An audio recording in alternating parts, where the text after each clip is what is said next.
After reincarnating as Tobirama Senju, everyone calls me the Dream Maker, because after being reanimated, the first thing I did was kick out Hiruzen and reclaim the Hokage seat. I killed Danzo and Black Zetsu, and even brought Madara to my side. With the power of reanimation and Madara's Rinnegan, I successfully revived everyone sacrificed for Konoha. I slowly opened my eyes, looking at a scene just like in the anime. I was shocked. What the hell? I was just helping an old lady cross the street, and didn't die after being hit? I've actually become the reanimated Tobirama. Just then, a panel appeared in my mind. Postbound. Name, Tobirama Senju. Strength, cage level. Status, reanimated.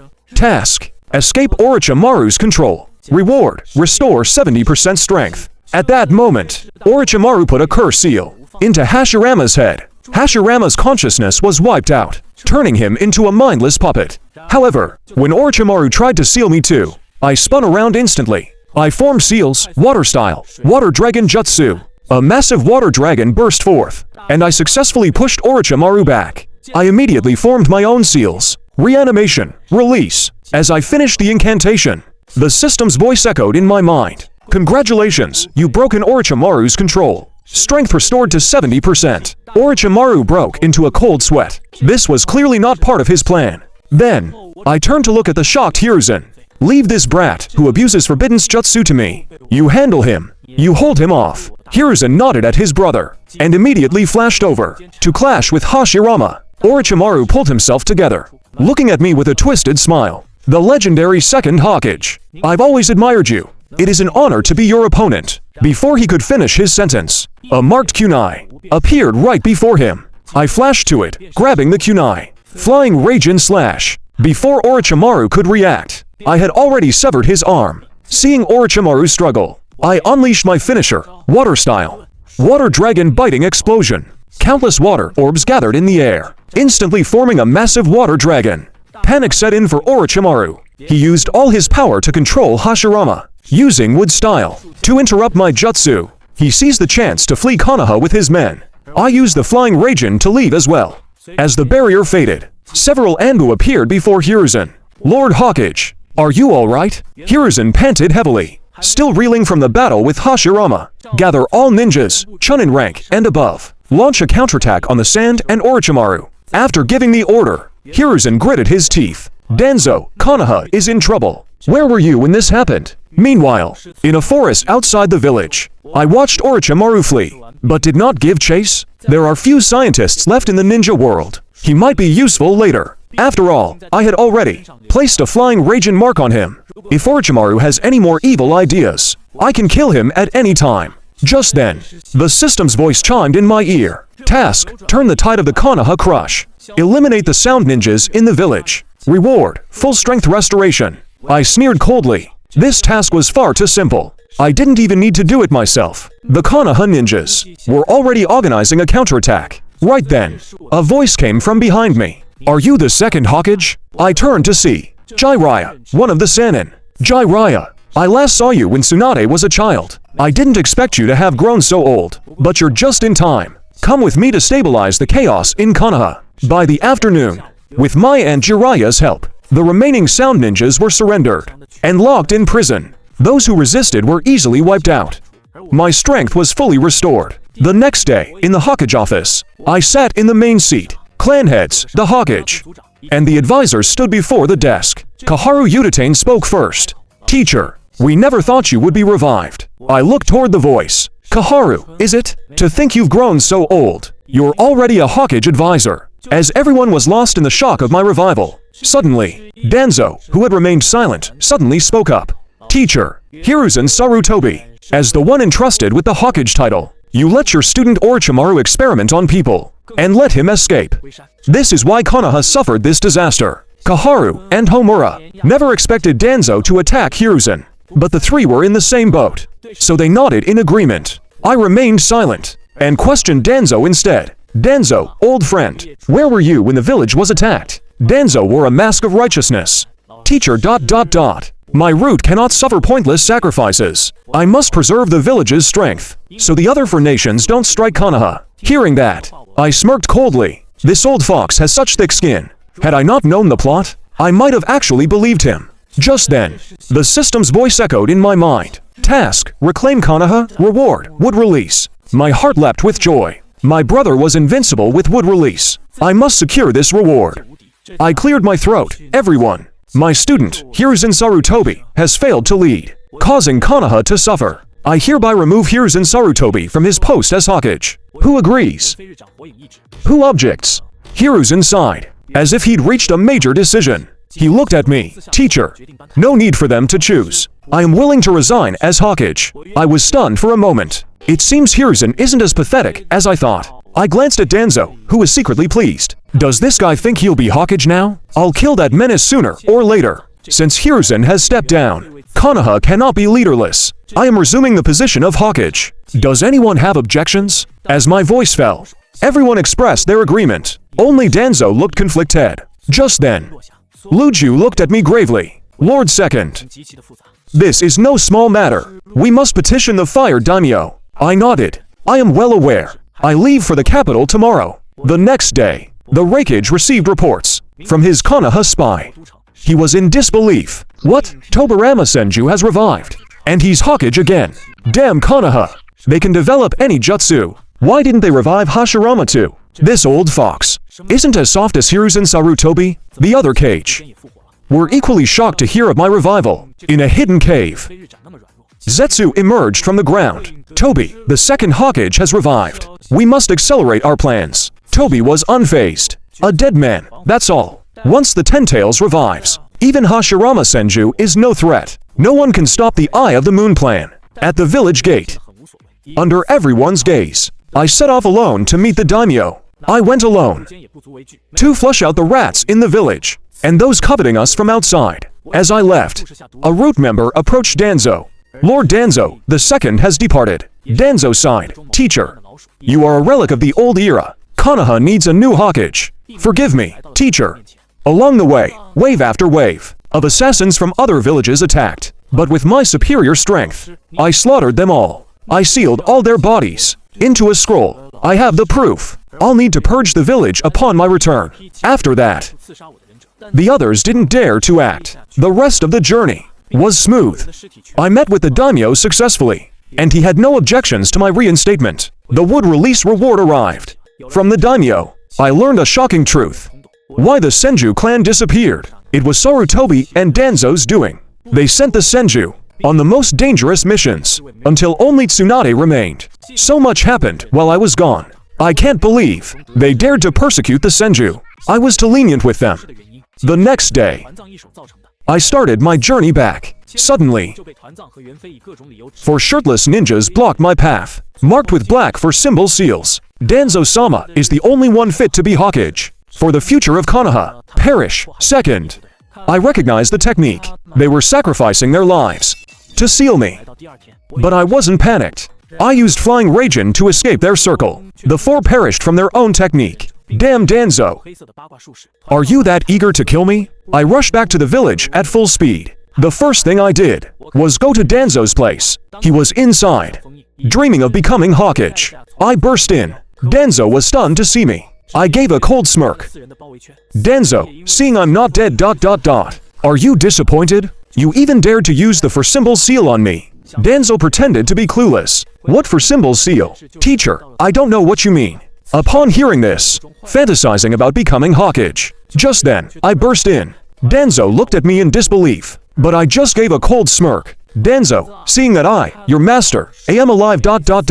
Are you disappointed? You even used the for symbol seal on me. Danzo, hearing this, continued to play dumb. For symbol seal? What's that? Master, I don't know what you're talking about. Hearing that, I walked up to him, pretending to misunderstand. It's nothing. Probably just someone from another village. I misunderstood you. Danzo breathed a sigh of relief. But in the next second, my expression hardened, taking him by surprise. I ripped off his arm and gouged Chisui's eye out from the bandages. Now that you've lost your extra life, let's see what you do. With that, I spat out a torrent of water and executed Danzo on the spot. Nearby Anbu rushed over at the sound. Lord Hokage, what happened here? Konoha advisor Danzo Shimura attempted treason. I have executed him myself. Take Shimura Danzo's corpse to the torture and interrogation department. Have the Yamanaka clan examine it. Also, detain all root members for now. Meanwhile, in a meeting room, the surviving Konoha, F3 learned of Danzo's death and immediately called an emergency meeting. Hiruzen is abdicating enough to satisfy the master. Hiruzen fell into deep thought at Homura's words. Danzo tried to defy the master. His death is deserved. I've made many mistakes as Hokage. I turned a blind eye to Danzo. I accept whatever punishment the master deems fit. As for you two old friends, why are you still clinging to power? I won't tell the master what you and Danzo did, but that doesn't mean the master won't find out. Take care of yourselves. With that, Hiruzen left, leaving Koharu and Homura in silence. I had returned to the Hokage's office, and had Luju summon all the Jonin. In the village, my guy, Choza Akimichi, Shikakunara, Inoichi Yamanaka, Kakashi Haddock, Shibi Aburame, all the prominent characters from the original story had arrived. I began to issue my orders. Effective today, Shikakunara is appointed Hokage advisor. Take over Danzo's route. Kakashi Haddock will act as Anbu captain, in charge of village security. The others' positions remain unchanged. I will hold the inauguration ceremony tomorrow. Everyone, assemble at the Hokage building. At the inauguration the next day, there were no incidents. Everyone cheered, long live the Hokage. Only Naruto in the crowd looked unhappy. Damn it. The Hokage seat was meant for me, Naruto Uzumaki. How did this guy on the Hokage rock steal it? Hearing Naruto's words, the crowd began to scold him. The demon fox is spouting nonsense again. Shut up. A demon fox like you wants to be Hokage. Look in the mirror. I watched the commotion below, my gaze shifting to the child of prophecy. The Ninetales inside Naruto seemed to feel my gaze, and slowly opened its eyes. That bastard's brother ... How does he have the same chakra? Right then, the system's voice echoed in my mind. Task, collect all tailed beasts. Reward, true resurrection, and sage body. As for the sage body, the system defined it as the sage of six paths body. Hearing this, I couldn't help but rejoice. Does this mean ... Double quotes ... as a member of the Senju clan. ... I might awaken the Rinnegan? After the inauguration ended, an Anbu appeared before me. Lord Hokage, the two council elders wish to see you. Hearing the Anbu, I fell into deep thought. These two, along with Hiruzen, didn't even attend my inauguration? Could it be ... They have an issue with me killing Danzo? I looked up at the Anbu. Bring them to the Hokage's office. With that, I walked into the Hokage building and sat in my chair. Shortly after, Koharu and Homura walked in slowly, followed by Hiruzen. I got straight to the point. What do you want? Homura fell silent, but eventually gathered the courage to look at me. Master, weren't you too ruthless in executing Danzo? And you handed the advisor role to the Nara clan.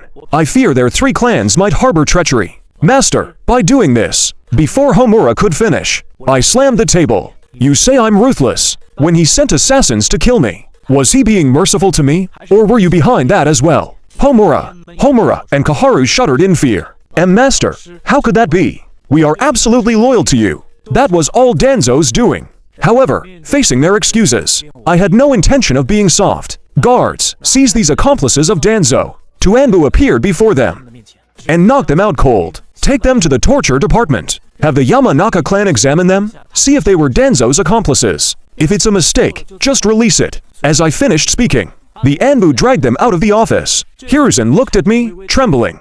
Master, aren't you being too hasty? Even if we did something wrong, you shouldn't have acted this way. Facing Hiruzen's question, I didn't answer. Instead, I threw out a fact he couldn't explain. Hiruzen, I heard that after I died, the Senju clan was persecuted by you leaders. Is that true? Hiruzen froze at my words. Cold sweat poured down his face. Teacher, I confess, these were all Danzo's ideas. Danzo coveted the first's wood style. He abducted many in the Senju clan into route to experiment with wood style. I questioned him sternly. And while Danzo was doing this, where were you? Seeing Hiruzen fumbling for an answer, I handed down my verdict. Since you didn't go too far, you're confined to your home.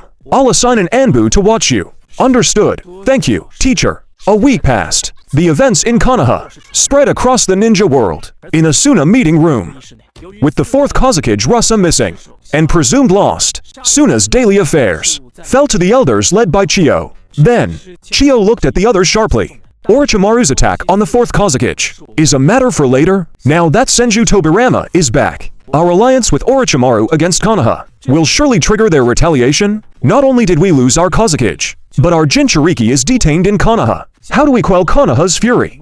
If handled poorly, it will be a devastating blow to our village. After Chiyo spoke, her brother, Ebizo, stood up. We can't afford to offend Konoha now. We must resolve this before they come to settle accounts. It seems we must negotiate with reparations. A radical faction member interrupted Ebizo. If they won't accept the reparations, we can just unite with other villages. Start the fourth great ninja war. Hearing this, the other elders all nodded in agreement. The next day, in the Hokage's office, Luju reported that Suna wanted peace to trade back their Jinchuriki.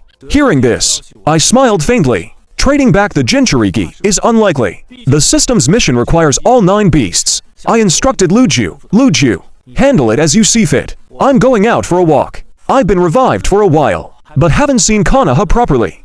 I cast Flying Rage in and vanished from the office. On the streets of Konoha, I spotted a familiar brat. It was Uchiha Sasuke. Just then, the system's voice rang out. Mission: prevent Uchiha Sasuke from defecting. Reward: Sage Mode. I suppressed my excitement and summoned the ANBU protecting me. That kid just now. The last of the Uchiha, right? The ANBU nodded. Yes, Lord Hokage. That boy is Uchiha Sasuke. He is the one his brother, Itachi, spared during the massacre. Why he survived? The subordinates do not know. I nodded. I see. Make the arrangements. Put Sasuke in Kakashi's Anbu unit. Include Uzumaki Naruto as well. Tell Kakashi to let them spar often. I have high hopes for their bond. Half a month passed in a flash. It was time for the talks with Suna. Kakashi brought Ebizo and his aides to the office. I spoke slowly. Tell me, how does Suna plan to resolve the Konoha crush incident? Ebizo was shocked. He didn't expect such directness. He cleared his throat. Lord Hokage, the plan was led by Orochimaru. Suna was deceived. We knew nothing of his plot. Our Kazakage was even attacked. But since it happened, Suna will not shirk responsibility. We represent the whole village and offer our sincerest apologies. Ebizo finished, waiting for my reply. I looked at him with a meaningful smile. Sincerest apologies, HM? Let's hear them. Ebizo felt he'd met his match. He took a deep breath and produced a list. Lord Hokage, our offer is 500 million Ryo and 30% of our missions for 10 years. Does this satisfy Konoha? Ebizo watched me intently. This was a massive loss for them. If I accepted, they wouldn't advance for a decade and might even drop from the 5 great nations. The offer was tempting. Even Luju was surprised, but I merely said oh and did nothing. The conditions were good, but if I refused to return the Jinchuriki, there was no chance of real peace.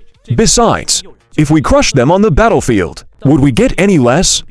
Hearing my flat-o, even the patient Ebizo snapped. What price must Suna pay to earn Konoha's forgiveness? Silence filled the room. I smiled slightly. As for money and resources, I personally have no need for them. I don't know. What price must we pay for the Hokage seat? I gave a cold smirk. The room fell into sudden silence. I smiled slightly. As for money and resources, I personally have no need for them. But Konoha needs. So these conditions of yours are to win Konoha's forgiveness. I will let you take the killers back. The ninjas captured by Konoha can also go home. However, the one-tailed Jinchuriki of Tsunagakure, Gaara, must remain in Konoha to receive our instruction. If you agree, I can represent Konoha and make peace with you. We can even discuss a new alliance. As soon as I finished, Ebizo slammed the table in protest. Tsunagakure will never agree to those terms. The one-tailed Jinchuriki is our village's vital strategic deterrent. Remember, at the first Cage Summit, it was your brother, Hashirama Senju, who personally distributed the tailed beasts. Is the second Hokage now trying to defy the first's decisions? This Ebizo actually thinks he can pressure me with Hashirama. But I'm not afraid of that now. I just chuckled. I have only this one demand. Other than that, Konoha will not accept peace under any circumstances. My stance was resolute. After all, my goal is to collect all 9-tailed beasts. Ebizo stood up abruptly. His expression was dark. Hokage, terms like these are not a genuine peace negotiation with Tsunagakure. You are just making things difficult for us. Or perhaps, you never intended to accept our peace talk. As Ebizo finished speaking, I wore a smile. Ebizo realized the truth immediately. He stopped looking anxious. Tobirama Senju, do you really want to force a war between Konoha and Tsunagakure to be satisfied? I didn't care at all. Collecting tailed beasts is the system's mission. As for war with Suna, that's just to test a theory of mine. I plan to test if this will trigger a new system mission and allow me to gain more abilities. Just as I was about to speak, a new system mission really did appear. Mission: lead Konoha to crush Sunagakure on the front lines. Reward: double spiritual and natural energy. Seeing the new mission, if not for the people around me, I would have laughed out loud. Ebizo saw my expression and nearly exploded. Tobirama Senju, if you insist on keeping our Jinchuriki and won't back down, then Sunagakure will have no choice but to go to war. As Ebizo said this, he was already calculating. Discuss with my sister upon returning, and unite with Onoki for a surprise attack on Konoha. I couldn't be bothered with Ebizo's little schemes. I shouted, "Take them down!"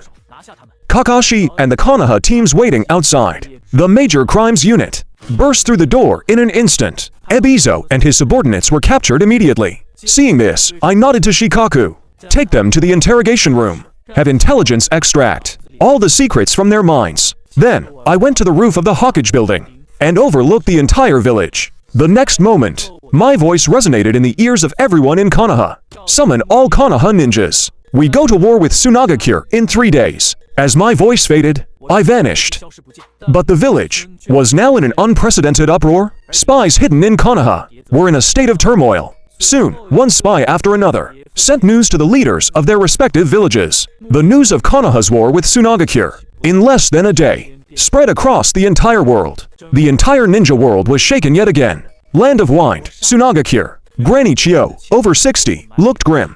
Damn it, my brother, They had been detained by Konoha. According to reports, they were locked in Konoha's interrogation unit by Tobirama. Yet Chio could only suppress her grief and discuss countermeasures with the other elders. Meanwhile, deep beneath the Sound Village in the Land of Fields, in a secret laboratory, Orochimaru was lying on an operating table. His right arm, which I had severed, had been reattached, but his face remained deathly pale. Kabuto stood by with a grave expression. Lord Orochimaru, your body has reached its limit. If we don't swap it in time... Orochimaru showed a helpless expression. I know, but there are no suitable vessels right now. Kimimaro, waiting nearby, was startled. He knelt down. Lord Orochimaru, please let me be your vessel. After a moment of thought, Orochimaru shook his head. No. The blood disease. I have no way to cure it yet. Bring Yurin here. I need her body. Kabuto left quickly. In the large laboratory, only Kimimaro remained, caring for the bedridden Orochimaru. Back in Konoha, except for a few who couldn't get away, almost all ninjas had returned to the village. I was in the Hokage's office, thinking about how to make Konoha win the war with minimal casualties. Thanks to Danzo's route, Konoha had informants inside Sunagakure. They were currently mass evacuating, but my spies hadn't gotten the location. Still, I wasn't panicked. Victory was inevitable. I just wanted to minimize losses. Just as I was pondering, Shikaku reported that an envoy from the Shin no Kuni village requested an audience. I recalled the original plot. The new village in the Land of Bears had a meteorite. It contains a fragment of the star's power, allowing the star ninja to use the peacock method. If I recall correctly, Akahoshi, who calls himself a visionary, implanted that meteorite into his body and was mutated into a monster by the radiation. In the original story, Naruto defeated Akahoshi, but now I've assigned Naruto to the Anbu, and Jiraiya never took him as an apprentice. The average star ninja cannot naturally defeat Akahoshi in his monster form. After understanding the situation, I met with 3 star ninja. As soon as they entered, they all knelt before me. The leader was even in tears. Lord Hokage, please save our village. We are facing a catastrophe. If you don't intervene, we are finished. Lord Hokage, if you can save our village, we will offer up the peacock method and join Konoha entirely. Hearing this, I fell silent. After a moment, I asked them, learning there are over 40 of them, who have mastered the peacock method enough to fly. A smile appeared on my face. With these people, I have a way to break the Hidden Sands tactics. I nodded at the 3 of them. Stay in Konoha for now. I will handle the Star Village's troubles. To their shock, I flashed away and vanished. I arrived at the Star Village shortly after. Amidst Akahoshi's shrill, desperate roars, the village's strongest fighter died in resentment. I shook my head, disdainful of his strength. I returned to Konoha and called a meeting of the High Council. At the meeting, I explained that Hidden Sand would likely use guerrilla tactics and revealed my plan to counter them. Everyone, I've just resolved the crisis at the Star Village. They will join Konoha. They have a secret technique that creates chakra wings on their backs. I will have them drop explosives from the sky to shatter the Hidden Sands guerrilla tactics. After finishing, we refined the bombing plan. I made a trip back to the Star Village, brought their new leader to Konoha, signed the treaty to join the village, and attended the high-level meeting. Soon, the day of the battle arrived. I led 3,000 Konoha Vanguard Ninja to the border of the Land of Rivers, just a few kilometers from the Land of Wind. We set up camp. However, the Konoha camp was eerily quiet, only the crackling of a few campfires. Under these conditions, hundreds of figures approached our camp silently, planning a night raid, but they were met with an empty camp. Suddenly, explosions lit up the sky. I could see it clearly from miles away. Those guys really fell for it. 5 days passed in a flash. Over those 5 days, what did the Sand Ninja feel? Despair, because their night raid unit was wiped out. They couldn't receive intelligence from the front. They kept sending out guerrilla squads, only to be met with Konoha's preset ambushes. Meanwhile, I personally arrived at our main camp in the Land of Wind. Our forces had reached 8,000. The Konoha camp was massive. I sat in the command tent, debating whether to wipe out the remaining Sand Ninja to force Chiyo out. After all, the integration of the Star Clan wasn't complete. Then, Akimichi Shofu received a report, interrupting my thoughts. Teacher, an urgent message from the village. The Star Village has fully relocated to Konoha. They are now the Star Clan. They are ready to join the battle. My eyes lit up. I ordered Shofu, tell the village to have them ... Send all their jonin to the battlefield immediately. We can implement our plan. Shofu nodded and rushed out. Before long, 43 Star Ninja wearing Konoha headbands knelt. Lord Hokage, we are ready to die for Konoha. I smiled slightly. Since you have joined Konoha, you are one of us. As Hokage, I will never put my ninja in unnecessary danger. The mission won't be difficult. Rise. Konoha doesn't have so many rules. In this war against the sand, we need the help of the Star Clan to end this quickly with minimal losses. Every single one of you is a hero of Konoha. All the Star Ninja looked up in unison. Please, Lord Hokage, give your orders. We will brave fire and water without hesitation. Hearing their reply, I nodded with satisfaction. Night fell. With the Star Clan strike, the Hidden Sands outer camps were devastated. Chiyo's main base was also air-raided by the Star Clan, but with a puppet master as strong as Chiyo, she protected some of the Sand Ninja. Behind her, my guy, who was guarding her, saw this. He jumped right off a Star Ninja's back. In mid-air, a massive wave of chakra erupted from Guy. 8 gates. 7th gate, Gate of Wonder, open. As Guy landed, our alliance with Orochimaru against Konoha, the final defensive line was breached. Chiyo was struck, her vision fading. She passed out. The remaining ninja barely escaped with her. Seeing the situation, I ordered a relentless pursuit. We struck directly at the Suna camp. Chiyo awoke, her expression changing. She had no choice but to surrender. Later, Chiyo and 2 elder Suna advisors came to my tent to sign the surrender agreement. Hokage, Suna has lost. We must admit it. Your tactics are like nothing we've seen. Name your price, Konoha. What will it take to end this? Surely the Land of Fire ... DOES and single quotes T want to conquer the Land of Wind. After all, the Land of Fire has the richest soil, enough for your people's needs. But our Land of Wind is resource poor. Accept our surrender, and let Suna keep the Land of Wind. Just tell us what you want. I pondered this for a moment. Then I looked up at Chiyo. You want us to accept your surrender? Fine, but Suna must cover our war expenses, reimbursing everything we spent, compensate our dead and their families. All of it must come from Suna, at least 1 billion ryo in reparations. Furthermore, Konoha requires garrison rights on the border. Hearing this condition, Chiyo was deeply shaken. The cost was too high. Once agreed, Suna would become Konoha's lapdog. Seeing Chiyo's reaction, I continued. I also need one person. ... to stay in Konoha forever. Agree, and we withdraw. Refuse, and we keep fighting. Chiyo fell silent. Trading Gaara for peace was acceptable to her. The first 2 conditions were the true burden. But after a few minutes of hesitation, Chiyo nodded in agreement. Once she agreed, a mechanical voice rang. In my mind, system mission. Defeat Suna. Completed. Rewards distributed. Instantly, my mental energy surged, undergoing a sublimation. However, as an Edo Tensei vessel, this natural energy didn't flow into my meridians, but was stored within my body. Once I regain a living flesh body, this energy will transform me. As I accepted the reward, The others in the tent realized my aura had shifted. Chio, having accepted the humiliating terms, sensed this strange energy and fainted on the spot. The two elders apologized and hurriedly carried her away. When it was all over, I sent Kakashi and Guy to collect Suna's reparations. 2 days later, endless supply convoys arrived at Konoha. The villagers couldn't believe their eyes. In an open field, Gaara watched coldly. Since Suna's surrender, all captured ninja had been released. Only Gaara remained in Konoha. Naruto walked up behind him. Gaara, you're here. Let's go train together. Sasuke wants to spar with you. He's just shy. Excuse me. I'm talking to you. Naruto carelessly patted Gaara on the back. Sasuke stood by, ready to fight. Without waiting for an answer, Naruto pulled him along. Sasuke walked close behind. Gaara watched them, feeling more at ease than in Suna. His pace quickened. Meanwhile, during the aftermath, near the land of rivers, Orochimaru met with Itachi, Konan, and Pain. Orochimaru, using Itachi as bait for the Akatsuki, brokered a deal between them. He claimed he could restrain me if they handed over Itachi. Then, he demonstrated Edo Tensei. Pain pondered for a while, then nodded at Orochimaru. I agree to your request, but for the attack on Konoha, I decide when to use Edo Tensei. Orochimaru hesitated, then agreed. They all moved to capture Itachi, but he managed to escape.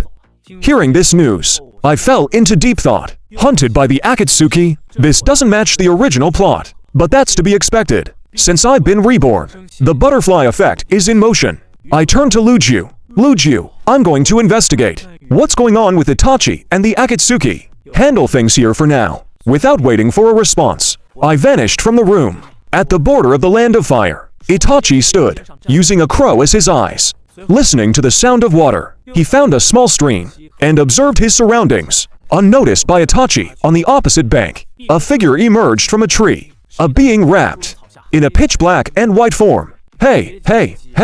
Itachi's location has been told to Nagato. Time to watch the show.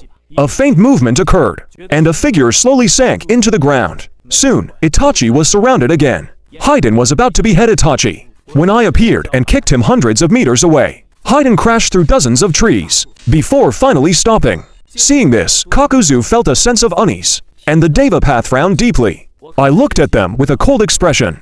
Akatsuki, entering the land of fire without permission, and hunting down Uchiha immigrants. Did you ask for my leave? And 30% of our missions for 10 years. Does this satisfy Konoha? Itachi stumbled into a water barrier, shock written all over his face. He never expected that at the moment of his death, it would be me, the Second Hokage, who saved him, and that I classified him as an immigrant, not a traitor. Beyond his surprise, he felt a sliver of belonging. The Deva Path stepped in front of the others. Senju Tobirama, do you intend to make an enemy of the Akatsuki? I scoffed at his words, and unleashed deep forest emergence upon him. Deidara and Kakuzu quickly summoned their clay birds. The Deva Path couldn't block my jutsu, so they saw the situation and vanished into the clouds. Once the Akatsuki members retreated, I stopped the wood expansion. The Deva Path's chakra vanished, likely saved by the animal path summoning.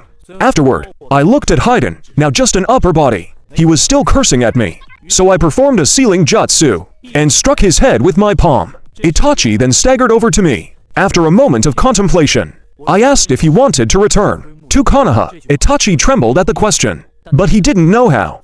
Given his status, he could face Sasuke, so he poured his heart out to me and asked for my perspective. As I listened, Itachi recounted everything regarding the Uchiha, Danzo, Sarutobi, and Shisui. I listened with great interest. Hokage-sama, that is the truth. I did wipe out the Uchiha, and I defected from Konoha. Can a man like me return?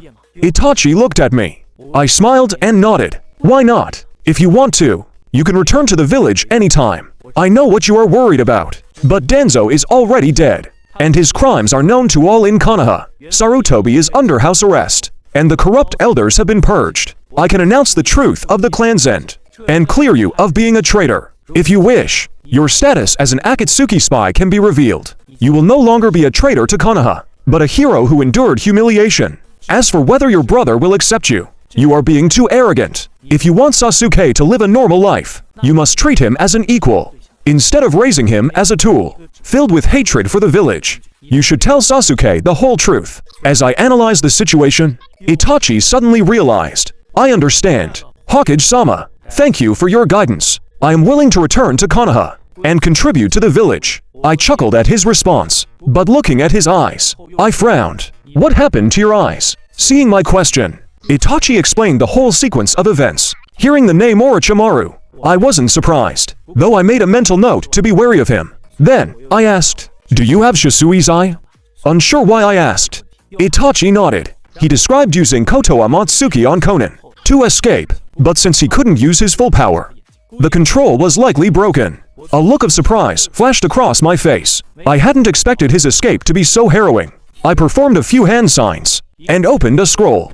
Inside was a Sharingan in a glass vial. This is Shisui's other eye. I recovered it from Danzo's body. Let the medical ninja transplant it when we return. Itachi stared blankly at the vial. I struck while the iron was hot. Take it. This eye needs a suitable owner. I imagine Shisui entrusted his eye to you, hoping you would use it to keep guarding the village and the Uchiha. Itachi nodded and accepted the eye. I then brought Itachi and Haiden back to the grave. After everything calmed down, a Venus flytrap emerged from the ground. White Zetsu started making noise. Senju Tobirama took Itachi away, and now he has Shisui's eye. Should we get Orochimaru to help us steal it back? Black Zetsu didn't rebuke him for once, but nodded instead. This is troublesome. Let's report to Obito first. Soon, the forest returned to silence. I had returned to the Hokage office and gestured to Itachi, telling Luju, this is Uchiha Itachi. He has returned to Konoha. Luju, you already know the truth about the Uchiha clan's demise. Itachi was an undercover agent in Akatsuki, which is why they were hunting him. Orochimaru is now working with Akatsuki, and you stole Itachi's Mangekyo Sharingan. Shikaku, have the Anbu and your root division? Keep a close eye on Orochimaru. I'm worried about what he'll do ... Now that he has Itachi's eyes. My words struck Shikaku like lightning. He just nodded silently. I handed Haiden over to him. This is Haiden from the Akatsuki. He is quite bizarre. He has an immortal body and can kill others by using their blood to cast a curse, stitch up his wounds, then lock him in the Konoha prison. Tell the guards to watch him closely. Shikaku looked increasingly stunned. Seal Haiden's chakra, then put him in the prison. I took them to the Konoha hospital. I performed the surgery and successfully replaced his eyes. Seeing Itachi slowly open his eyes, I asked if he could activate the Mangekyo. Itachi tried to focus the eyes, but the pattern was different from Shisui's. It was as if they had fused with Itachi's own. The pattern in the pupils looked like a shuriken mixed with a spiral. I was genuinely shocked. After testing the power, Itachi looked at me. Hokage-sama, the power in my eyes is Shisui's. I can't even feel Koto Amatsuki anymore. Hearing Itachi's answer, I pressed more. The transplant was complete. The specific ability was secondary. A commotion suddenly rose outside the ward. I turned around at the sound and saw a beautiful figure rush into my arms. Before I could react, the person in my arms began to cry, and she cried absolutely heartbreakingly. When I realized who it was, I remained silent for a long moment, then gently patted Tsunade's head. Little Tsunade, welcome back. Tsunade cried even harder. After a good while, she wiped the snot and tears from her face. Granduncle, what happened to your body? I filled Tsunade in on all the recent events in Konoha. Tsunade frowned upon hearing it. That damn Orochimaru, to desecrate the first and second Hokage's souls. If I see him, I'll skin him alive. Seeing how angry she was, I offered some comfort. Don't be angry, Tsunade. I've sealed my brother's body. His soul has already returned to the Pure Land. But what about you? Are you staying in Konoha? Tsunade looked at me expectantly. I nodded. Yes, the current situation is grim. Konoha needs me to lead it. Tsunade, since you're back, stay in the village. Tsunade nodded like a pecking chick. Then, I had her check Itachi's condition. After a close examination, Tsunade's expression grew shocked. Uchiha kid, what exactly did you do to yourself? These are clear symptoms of the bloodline disease. How are you still using the Sharingan? Itachi could only explain. Tsunade-sama, I had no choice. In an organization like the Akatsuki, I had to keep the Mangekyo active to survive. Tsunade frowned and looked at me. Granduncle, Itachi is in bad shape. To be blunt, even if he stops using the Sharingan, he won't live for more than 5 years. However, though it will only delay the illness, to fully cure him, we'd need the first Hokage's cells. Hearing that he needed Hashirama's cells, I pursed my lips, then asked Itachi if he was willing to try. Itachi didn't hesitate. Hokage-sama, Tsunade-sama, I am willing. My life was saved by the Hokage. If I can live on to continue serving the Hokage, that is all I ask. After resolving Itachi's issue, I appointed Tsunade as the director of the hospital. I planned to rest for a few days. Since I was reincarnated, I hadn't had a single moment of peace. Even with an immortal body, I felt my soul was exhausted. While I was resting, Obito met with Orochimaru once, reminding him not to forget their cooperation. Later, Obito went to a dark, damp cave. A pitcher plant emerged from the ground. Well, did Orochimaru fuse with Itachi's eyes? Obito looked grave. He not only fused the Sharingan, it also merged with the cells. His strength now probably rivals the 6 paths of pain. And I suspect Tobirama might know about the Reaper Death Seal. We must act. Regardless, we need to capture a tailed beast. Obito removed his mask, revealing his scarred face. Black Zetsu asked how to proceed. Obito looked at Zetsu. Notify Nagato. Tell him the plan begins now. We'll start with the 5 tails Jinchuriki from the rock. Not long after, the Akatsuki attacked Han. The news that the hidden rock's Jinchuriki had been captured spread, causing an uproar across the ninja world. Along with the news, rumors spread that I had hired the Akatsuki to capture the Jinchuriki. Although there was no hard evidence, the villages with Jinchuriki. So, in the Hokage's office, Tsunade, Jiraiya, Shikaku, and others came before me. Lord Hokage, please, save our village. We are facing a catastrophe. Tsunade, Jiraiya, Shikaku, and the others approached me.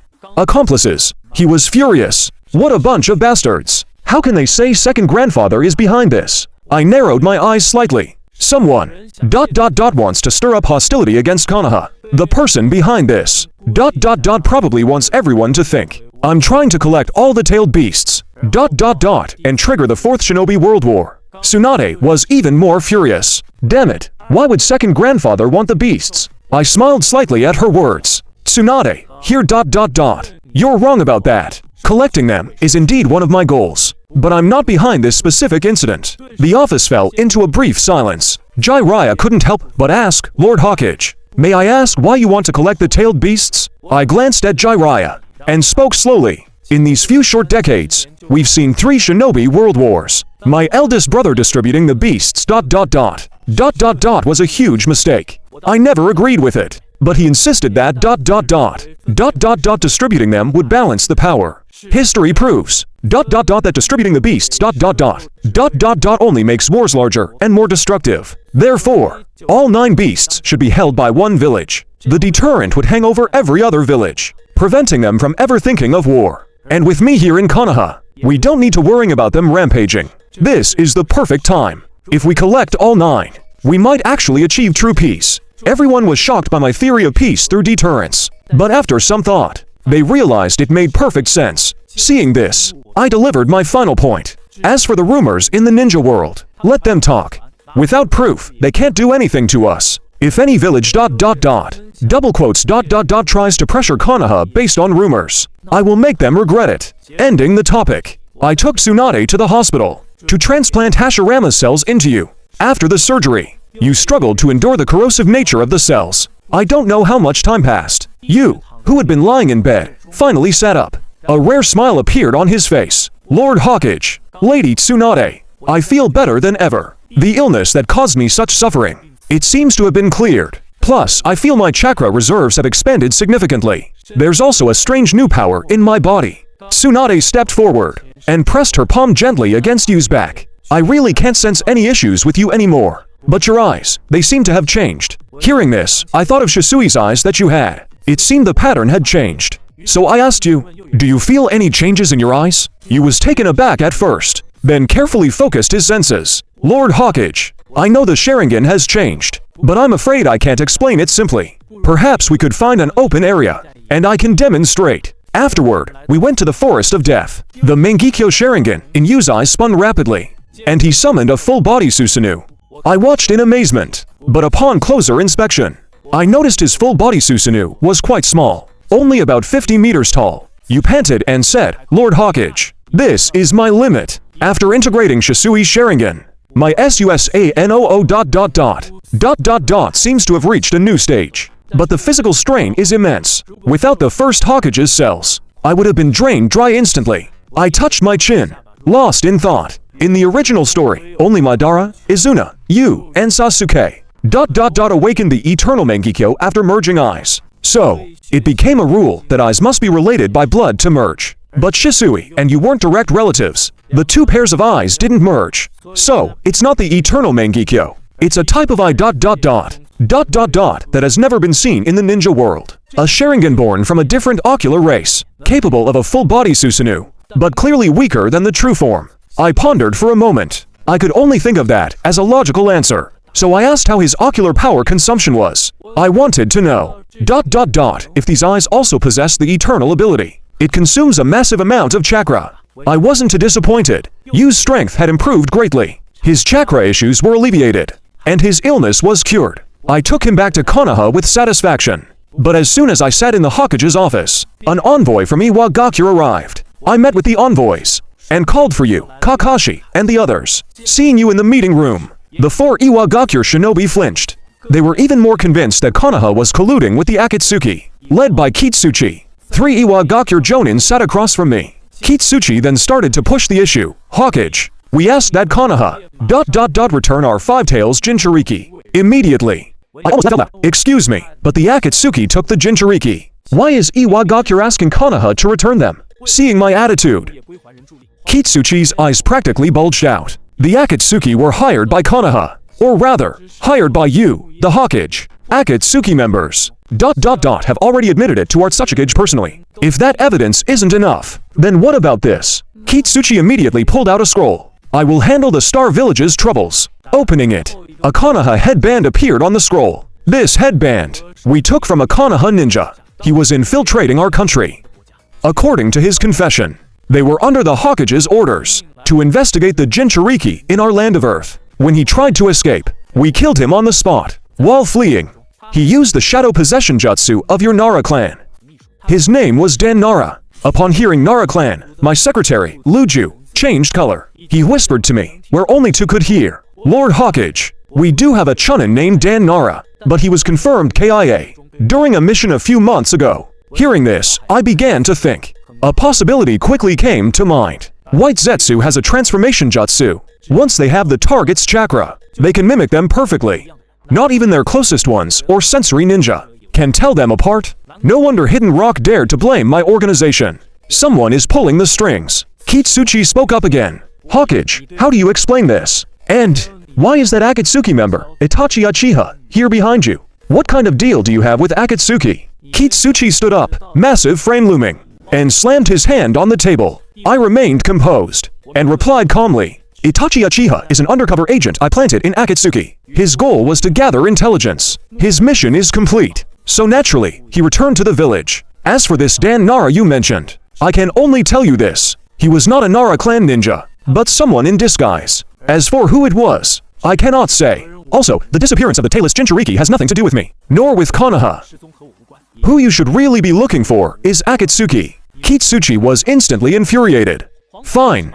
Hokage, Konoha, we'll see you on the battlefield. We're leaving. Seeing the 4 try to leave, my expression turned cold. Did I say you could leave? No sooner had I finished speaking, Kai rushed forward. He activated his ninjutsu with his right eye. Without any suspense, they were captured immediately. Then, I looked at the Konoha people present. Now, we must prepare for war. Also, beware of Akatsuki striking from the shadows. Then I had you introduce the situation to everyone. Upon hearing about the Rinnegan, Jiraiya's expression shifted. Seeing Jiraiya lost in thought, Jiraiya's expression changed. Seeing him fall into deep thought, I just told everyone to start preparations for the next war. Just as my words fell, the long-absent system voice sounded. Task, defeat Hidden Rock. Reward, water release enhancement. I glanced at the new task, water release enhancement. I didn't have much of a lead, so I stopped thinking about it, and looked at you. Have you seen your brother, Sasuke, yet? You shook his head slightly. I did. It's just that Sasuke can't accept the truth yet. It's a bit tricky. I offered you some comfort. Then asked about the Koto Amatsuki technique. How is it? I asked him again, regarding his mastery of Koto Amatsuki. I can activate it at full power. Changing someone's will completely is no problem. Hearing his answer, I nodded with satisfaction. The next day, in another small country, a meeting concerning the fate of the ninja world was quietly taking place. Inoki slammed his fist on the conference table. Tobirama Senju denies capturing the tailless Jinchuriki. But we in Hidden Rock have proof. We even captured a Konoha scout, found within our borders.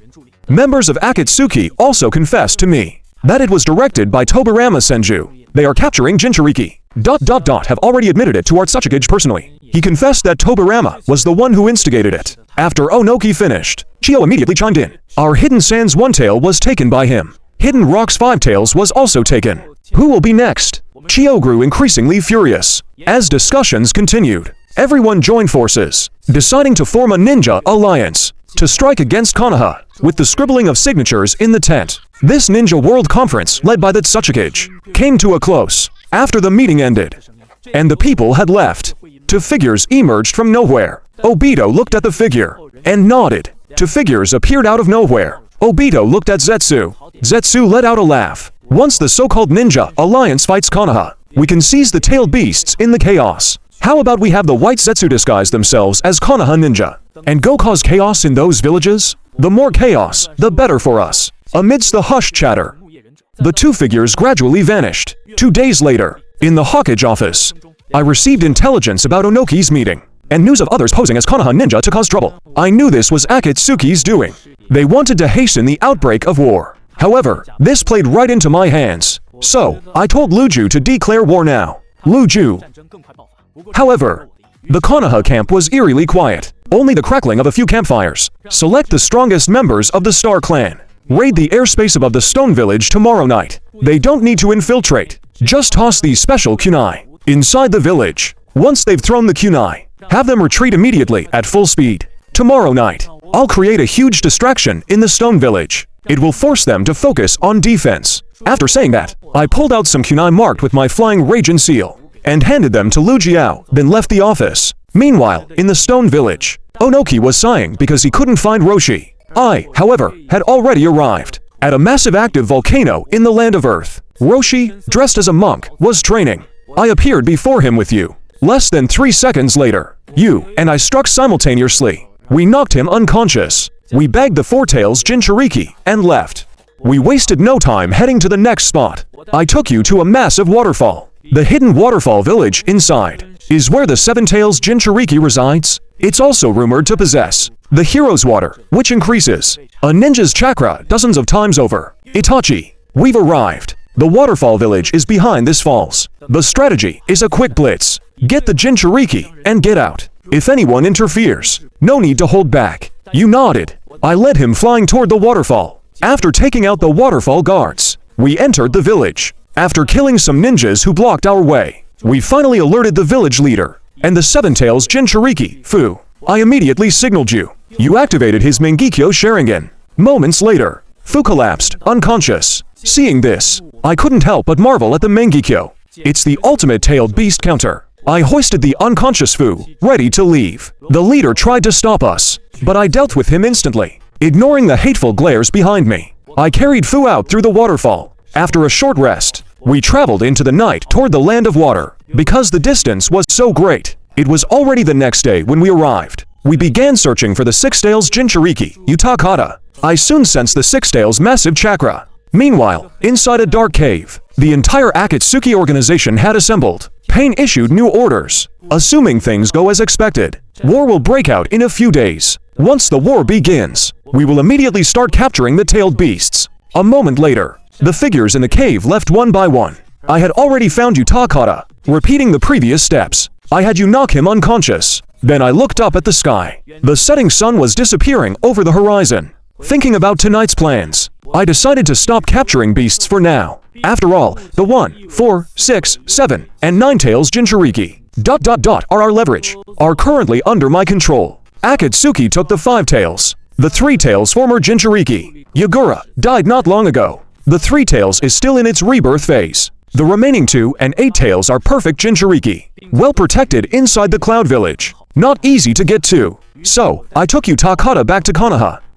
This is the missed 6 tails Jinchuriki. Lock him up with the others. And how is the task I gave you coming along? You nodded immediately. Everything is prepared. Based on the time, they should be near the Stone Village. I was satisfied with that news. I told you to go rest. Soon enough, night fell. Xingya, Xingguang, and Shinkong arrived above the land of Earth. As soon as they descended to the right altitude, the Stone Village guard spotted them. Without a word, they drew the flying raging kunai at their waists and threw them with blinding speed.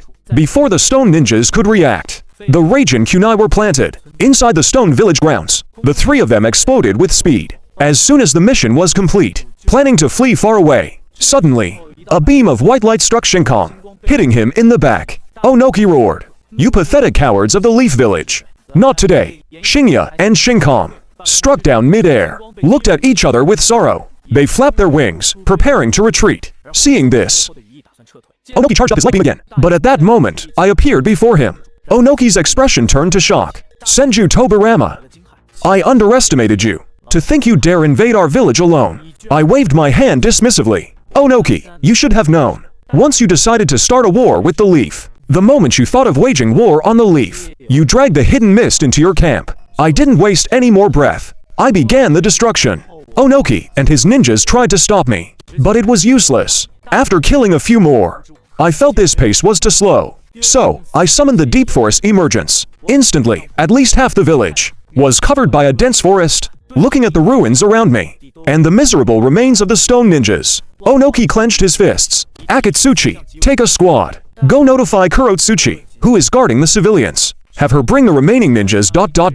Without hesitation, hearing their reply, "Cover the villagers and retreat to the Earth Country's capital. Join me in a fight to the death with Senju Tobirama." Under Onoki's command, the remaining rock ninjas launched a desperate charge. I took one last look at Iwagakure. I slowly pulled out explosive tags, then summoned the giant wood golem. I scattered the tags in my hand. As they drifted onto the golem's chest, I cast the city guarding jutsu. The wood golem detonated, with countless tags activating.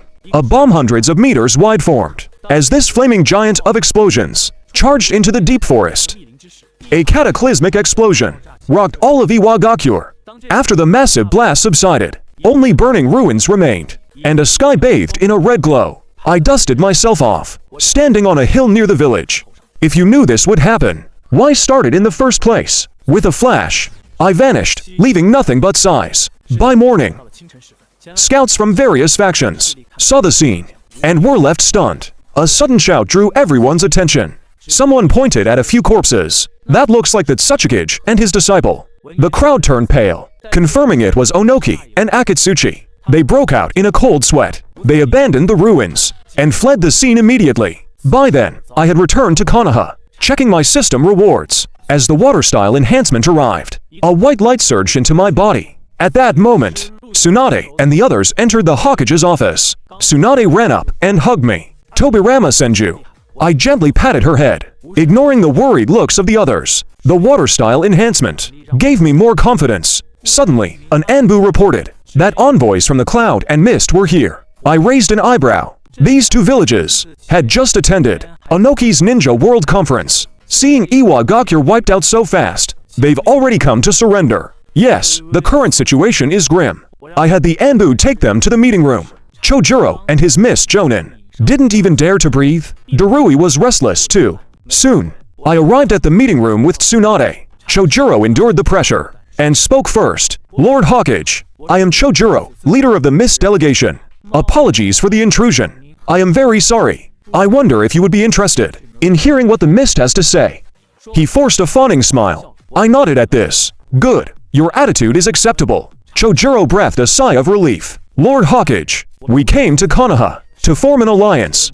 I looked at him with amusement. "Oh, the Mist wants to ally with us. But as far as I know, the 5th Mizukage participated in Onoki's Ninja Alliance Conference, and even joined the allied shinobi forces. Does that not imply hostility toward Konoha?" Chojuro panicked. "That's not the case. Lord Hokage, have you heard of our Blood Mist policy? Our participation in the conference was actually forced. When the 5th Mizukage investigated the policy, she discovered the 4th's abnormality. Our sensors confirmed he was under a genjutsu. The culprit was the Sharingan. That's why we were called the Blood Mist. Only the Uchiha possessed the Sharingan. We were misled." Chojuro didn't dare say more, and looked at me, trembling. At the mention of the Sharingan, he looked up sharply. He remembered the masked man, who offered help during the clan downfall, invited him to the Akatsuki, and called himself Madara. I ignored his reaction. and looked at Chojuro. So, you suspect someone from Konoha controlled the fourth, and that's why you joined the Allied Forces. I can tell you clearly that Uchiha has nothing to do with Konoha. Hearing this, Chojuro's face brightened. That's wonderful, Lord Hokage. It was just a misunderstanding. Besides, we support your plan to collect the tailed beasts. Tailed beasts are dangerous, and the mist lacks the means to contain them. They should be kept by Konoha. With someone as powerful as you, this is not only good for the mist, but great for peace in the ninja world. Chojuro bowed deeply. My people were delighted. If we could win over the mist, without any effort, relying on the strength of two great ninja villages, Hidden Mist, and unite the ninja world. However, I thought differently. I looked at Chojuro coldly. What right does the mist have to be our ally? The atmosphere froze. Chojuro looked up, bewildered. But then, he instantly understood. The Mist Village. Your name is Darui, right? It seems you're really not qualified to be Konoha's ally. He looked at me nervously. So, what do you mean by that? I held up two fingers. Konoha doesn't need allies. Your Hidden Mist Village has only two choices. Submit to Konoha, and let us station troops in your village. Or, make an enemy of Konoha, and be destroyed by me. Choose. As I finished speaking, not only did Chojuro's expression change, even the Cloud and Konoha ninjas couldn't help but gasp. Chojuro turned away, whispered to his companions for a moment, then turned back and forced a smile at me. Lord Hokage, these two choices are too significant. We do not have the authority to decide for the mist. Let us return and report this to the Mizukage. We guarantee we will give you, and Konoha, a satisfactory answer. Hearing this, my expression didn't change. I nodded, granting their request. Seeing this, they left the conference room immediately and headed back to their village. Seeing the mist people had left, Darui couldn't hold back anymore. Lord Hokage, shut up, I interrupted him bluntly. Looking at this user of the storm release, the one who defeated Kinkaku and Ginkaku, my expression darkened, because I remembered something. When I first took up the mantle of Hokage, I was once attacked by a cloud ninja, who also possessed that storm release. I said back then I'd settle the score with the cloud. I looked at Darui expressionlessly. Go back and tell A. Her eyes sparkled. Wow, Grandpa, you're so cool. If he kills himself, and delivers the 2 tails and 8 tails Jinchuriki to Konoha, I'll let the cloud off the hook. Darui was stunned for a moment, then stiffly forced a smile. Lord Hokage, you must be joking. Hey, you're quite the comedian. The cloud ninjas behind Darui, seeing this, also laughed along. Even though they had sensed the threat and resolve in my voice, they had no choice but to follow Darui's lead and save face. I didn't waste any more breath on them. The next moment, the cloud ninja laughing the loudest suddenly trembled. Then his body exploded. Seeing this, Darui's hand shook violently. I looked at Darui again. Do you still think I'm joking? I won't say it a third time. Go back and tell her. Deliver the 2 tails and 8 tails to Konoha, and then kill yourself. Of course, you can choose to resist, but I don't know what I'll do then. After speaking, I waved my hand slightly, signaling Luju to show them out. Darui looked defeated. A cloud ninja helped him out of the conference room. They left in shambles. Konoha. Tsunade looked at me. Hey, Tsunade, the cloud village got what they deserved. I shook my head. You drove them out without letting them speak. I glanced at the pool of blood left by the cloud ninja I just exploded, now compressed into an invisible water column. As for that explosion, I used my enhanced water release. After cleaning up the scene, I chuckled. The leaf doesn't need an alliance. At this, Luju looked puzzled. Lord Hokage, I have a question. Wouldn't it be better to accept the Mist's alliance? They might have become forces against the Akatsuki and Cloud. After Orochimaru finished speaking, the ground began to shake violently. The mist is too weak. Besides, Konoha isn't just making enemies of other villages. We are making an enemy of the entire ninja world. The ninja world should be led by only one village. That is Konoha. Only a unified world can achieve true peace. Whether it's the mist, cloud, or sand, there will be no need for them to exist in the future. Everyone, prepare for the coming war. Lady Tsunade.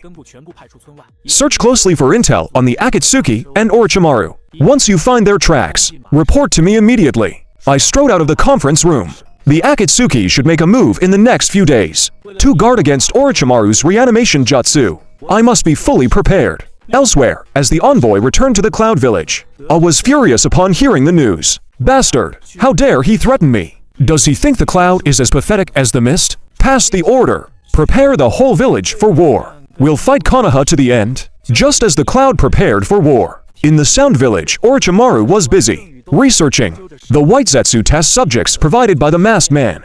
Then, a few members of the Akatsuki arrived. Orochimaru glanced over, noticing the figure at the very edge, wrapped in aloe vera. Hey, the members of the Akatsuki. So many of you have come to see me. I'm truly flattered. Pain heard this, and stepped in front of everyone. Cut the chatter, Orochimaru. It's time for you to serve the Akatsuki. We are about to move against Konoha and Senju Tobirama. Your forbidden jutsu should be ready, right? After speaking, Pain's Rinnegan rippled faintly, slowly scanning Orochimaru's laboratory. Hey, just about. Orochimaru replied. Then, at a thought, I summoned him. A wicked smirk played on his lips. He formed hand signs in an instant. Edo Tensei. Big brother, I'm the one who brought you back. Hashirama. He tilted his head.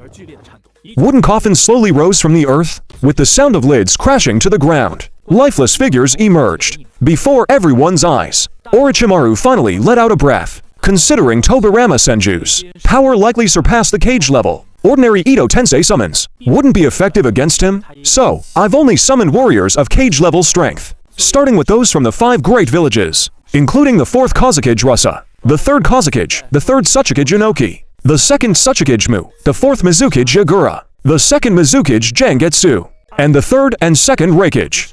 As for Konoha, the 1st Hokage was sealed by Tobirama, and the 4th soul is trapped in the Reaper. There are others who, while lacking the title, definitely possess cage-level strength.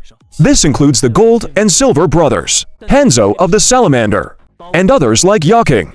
How is that a cage-level lineup? Quite a spectacle, isn't it? The sacrifices used are special, allowing them to use 90% of their original strength. Orochimaru narrowed his eyes. There was one thing he didn't mention. Controlling this many cage-level warriors requires erasing their consciousness, which would diminish their power. Pain heard Orochimaru's explanation and nodded. Very well, declare war on Konoha and the Hokage. Meanwhile, I was in Konoha's Forest of Death, testing my enhanced water release. Just how far can I push it? At the meeting, the explosive cloud ninja died under my custom water style, blood explosion tree. Then, without hand signs, I simply focused my intent. A stream of water burst into the air, instantly forming a small lake. With another thought, a roar of airflow rang out, and looked at me in surprise. They started the first great ninja war, yet I could still sense the chakra within, and control it with precision.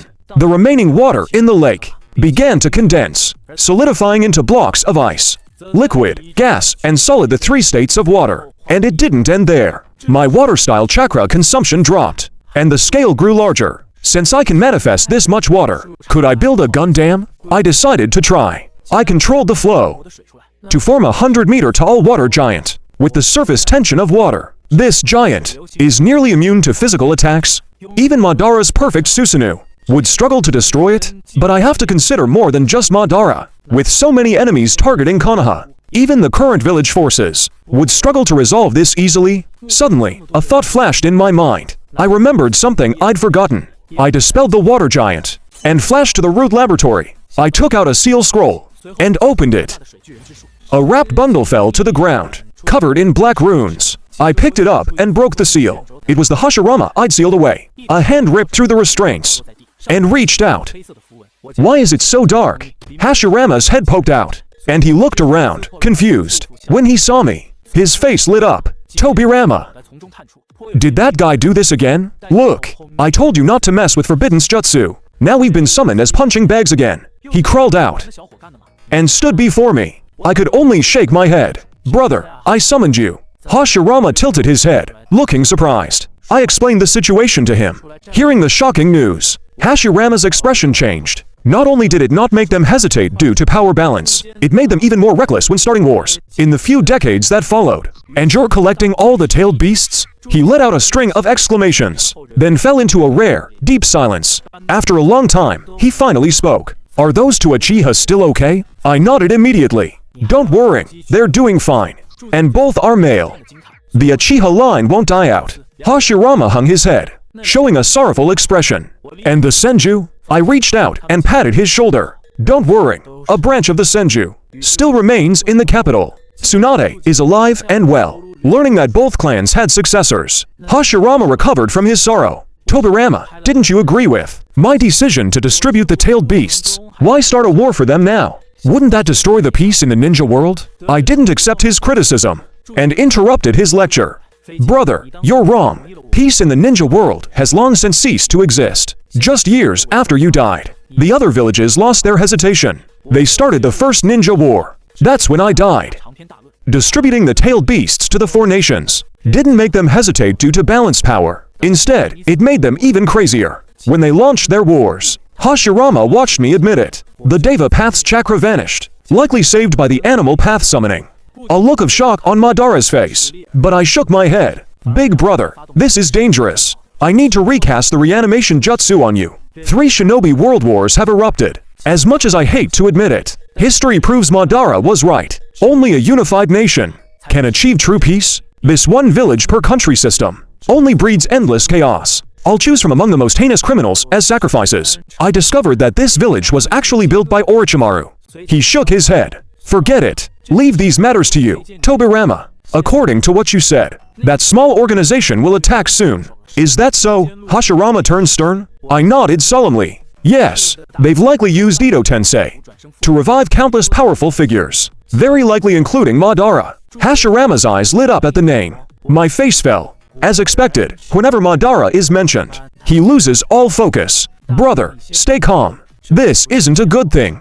After your battle at the Valley of the End, Madara didn't die. He used a program seal to prep Izanagi in his Sharingan, reversing the reality of his death. I only realized this after finding anomalies with his body. Hashirama shuddered, then praised Madara's cunning. I'm curious to see what the leaf will become under your leadership. What did I mean by the one pulling the strings? Remember, before he died, he bit off a piece of your flesh. In the decades after his fake death, he cultivated your cells and transplanted them into himself, awakening the Rinnegan. Before he died, he entrusted his Rinnegan to an Uzumaki, the leader of that organization. Madara's contingency plan will revive the Ten Tails once they gather the beasts. Madara plans to become its Jinchuriki and use a global Genjutsu to achieve his version of peace.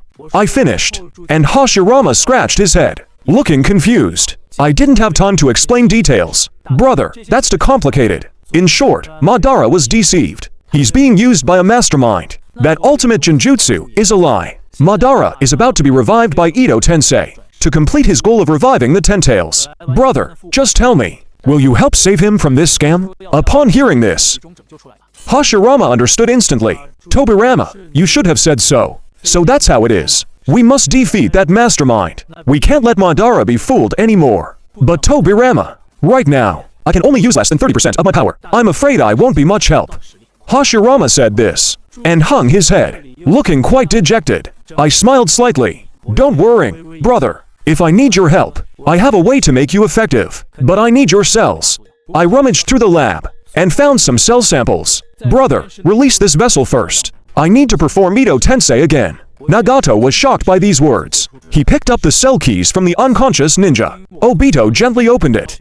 Don't make a habit of this. With the situation being critical, he didn't say anything else and released himself from the Edo Tensei. Meanwhile, made slight modifications to the jutsu, then resummoned Hashirama. He moved around a bit, looking confused. Tobirama, I don't feel any different. I gave a mysterious smile. Naturally, there's no difference, but if you go all out, this body will allow you to unleash 80% of your prime strength for an hour. After that, the body will fail. Hashirama understood my explanation.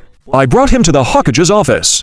The moment she saw Hashirama, Tsunade lunged at him. I asked Shikaku about the organization and Orochimaru. Shikaku became serious. Root Ninja sent back intel. After saying that, finding that it was actually just attack. If he sees Madara later, it'll be hard to explain that members of the organization had recently appeared there. Lord Hokage, they vanished. Even Orochimaru is missing. I stroked my chin, lost in thought. Just then, Kakashi burst in. Seeing Hashirama, he froze for a moment. He rushed to hand me a document. Lord Hokage, urgent reports from the northern border. Members of the organization were spotted, suspected to be Deidara and Sasori. They are attacking our border troops. Also, the organization's leader and Orochimaru were spotted at the Valley of the End. Everyone turned serious. Then another Anbu ninja ran in. Lord Hokage, urgent report. The eastern border is under attack by Kisame Hoshigaki and his partner. Hearing this, I didn't hesitate. I called for Jiraiya, Guy, and you. When Hashirama saw you, he walked straight to him and bowed low. I'm sorry, the leaf failed the Uchiha to escape, but since he couldn't use his full power, it was my brothers and my fault. On behalf of Konoha, I apologize to you, your brother, and the Uchiha clan. I glanced at them and said nothing more. The others were stunned. As they helped Hashirama up, they felt honored, and their loyalty to Konoha deepened. I then spoke up. Jiraiya, Might Guy, you deal with Kisame and Kakuzu, Kakashi, Tsunade. You handle Deidara and Sasori. I laid out everyone's roles and pointed out the enemy's weaknesses. They listened. Why died? They'd been in Akatsuki for years, yet knew less than I did. But they said nothing. At this point, my plan was complete. If you can safely capture them alive, do so. As for Pain and Orochimaru, Itachi and I will handle them. Brother, stay in Konoha and guard against anyone targeting the prisoners. If Orochimaru uses Edo Tensei, I'll return to fetch you. Luju, while I'm away, manage village affairs. Now, everyone, move out. Meanwhile, at the Valley of the End, that desolate hell, two figures stood. Pain was puzzled. Why did Orochimaru choose to fight the Hokage here? Orochimaru smirked. Hey. Maybe killing Tobirama Senju here will have a special flavor? Then, Orochimaru glanced at Pain's Rinnegan, greed flashing in his eyes. After a long while, a figure emerged from the ground. Lord Tobirama is here. Itachi was with him. After delivering the message, he sank back down, leaving the two looking grave. A moment later, Itachi and I appeared. Meanwhile, along the Fire Country's borders, my teams arrived and engaged the enemy. Orochimaru rasped, "It's been a long time. Second Hokage." And Itachi. I gave him a cold look, scoffing. The brat who loves playing with my forbidden jutsu. Have you forgotten how you fled in disgrace last time? Orochimaru didn't get angry, but continued speaking. Honestly, I don't want to be your enemy. Since your resurrection, the decaying Konoha seems reborn. I see. I intended to save that are for Madara. Hashirama's eyes widened. However, Akatsuki got me Itachi's eyes in exchange for my help. It's a fair trade. My apologies, Lord Hokage. I chuckled. If you're so confident you can take me, then come and try. Rinnegan brat, you're just a pawn. But since you've chosen to be my enemy, I won't hold back. Before Nagato could react, I can only hold off Senju Hashirama for another 10 minutes. I launched a massive water dragon. Nagato reacted quickly. The Predapath. Pain jumped out, blocking the path to Orochimaru, and began absorbing the chakra from my water dragon.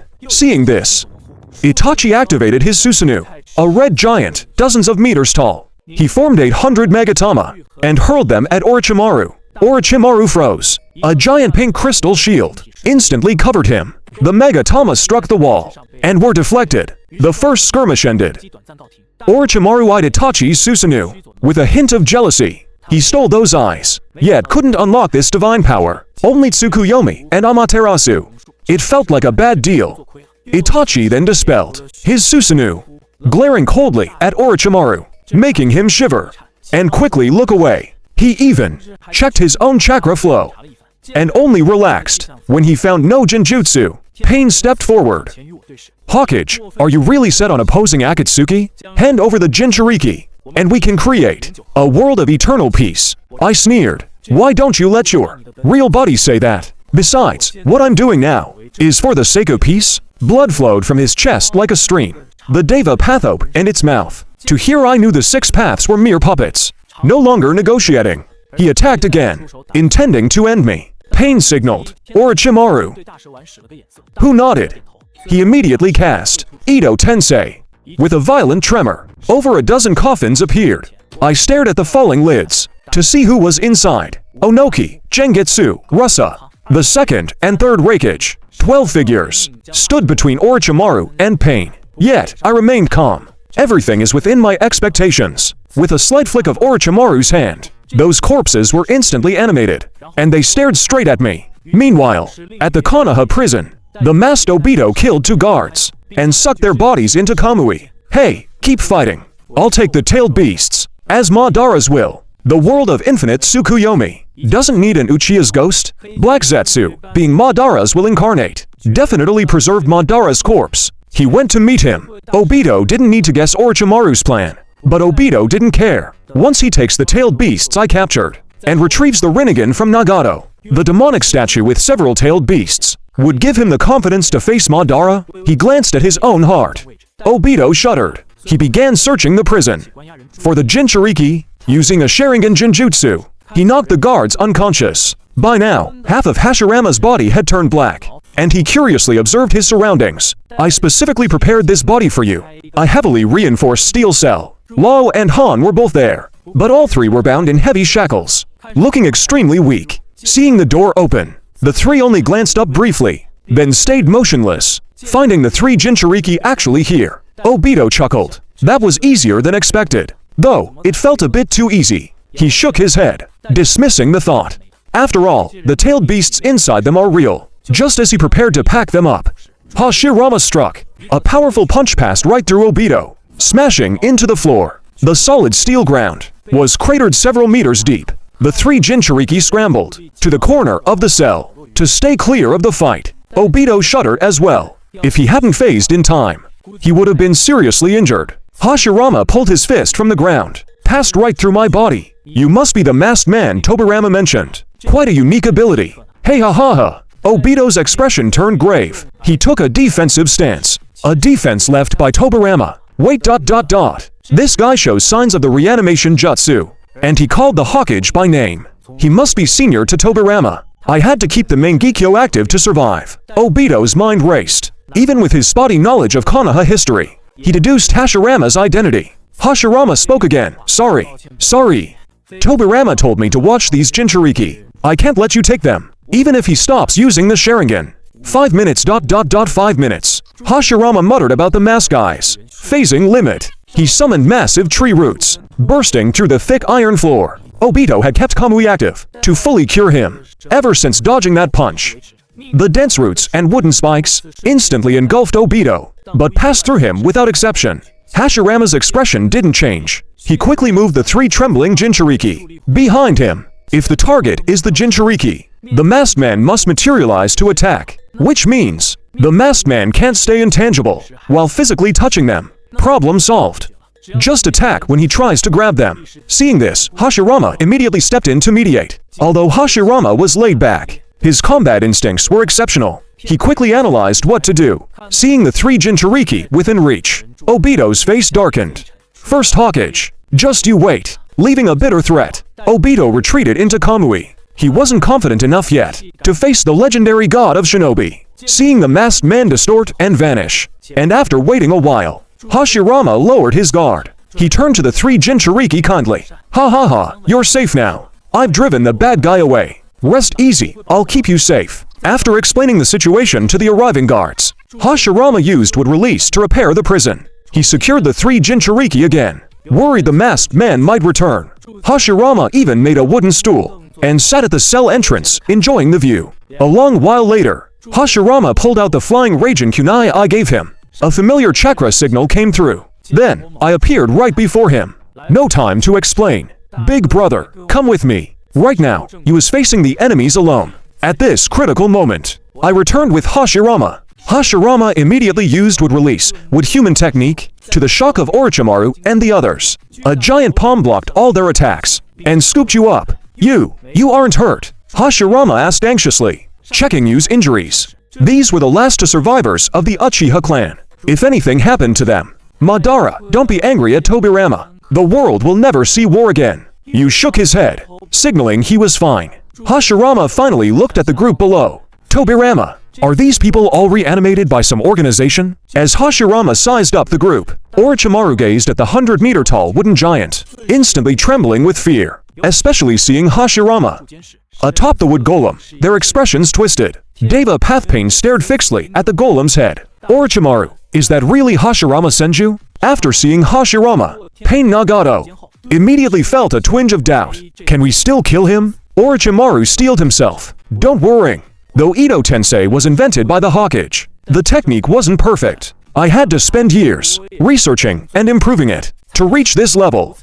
Combined with the special sacrifices These puppets can unleash their true power. As for Hashirama now, he should just be a shell at 30% strength. Orochimaru spoke with full confidence. It was the confidence of a researcher. Unfortunately, he miscalculated. After all, I'm a cheater. But the sect leader didn't know that. Hearing Orochimaru's words, he let out a sigh of relief. Good, have them attack immediately. And so, the battle began. Watching these troublesome Edo Tensei summons, I turned to Hashirama. Brother, can you hold them off for a moment? I'll go deal with the summoner. Hashirama looked down at me. Even the commoners in the infinite Tsukuyomi will get everything they desire. But, since it's your first time asking for help, Phaegian, I'll agree to it. But Phaegian, let me ask you a question. If Madara revives, are you confident you can take him? Hashirama looked at me with a serious expression.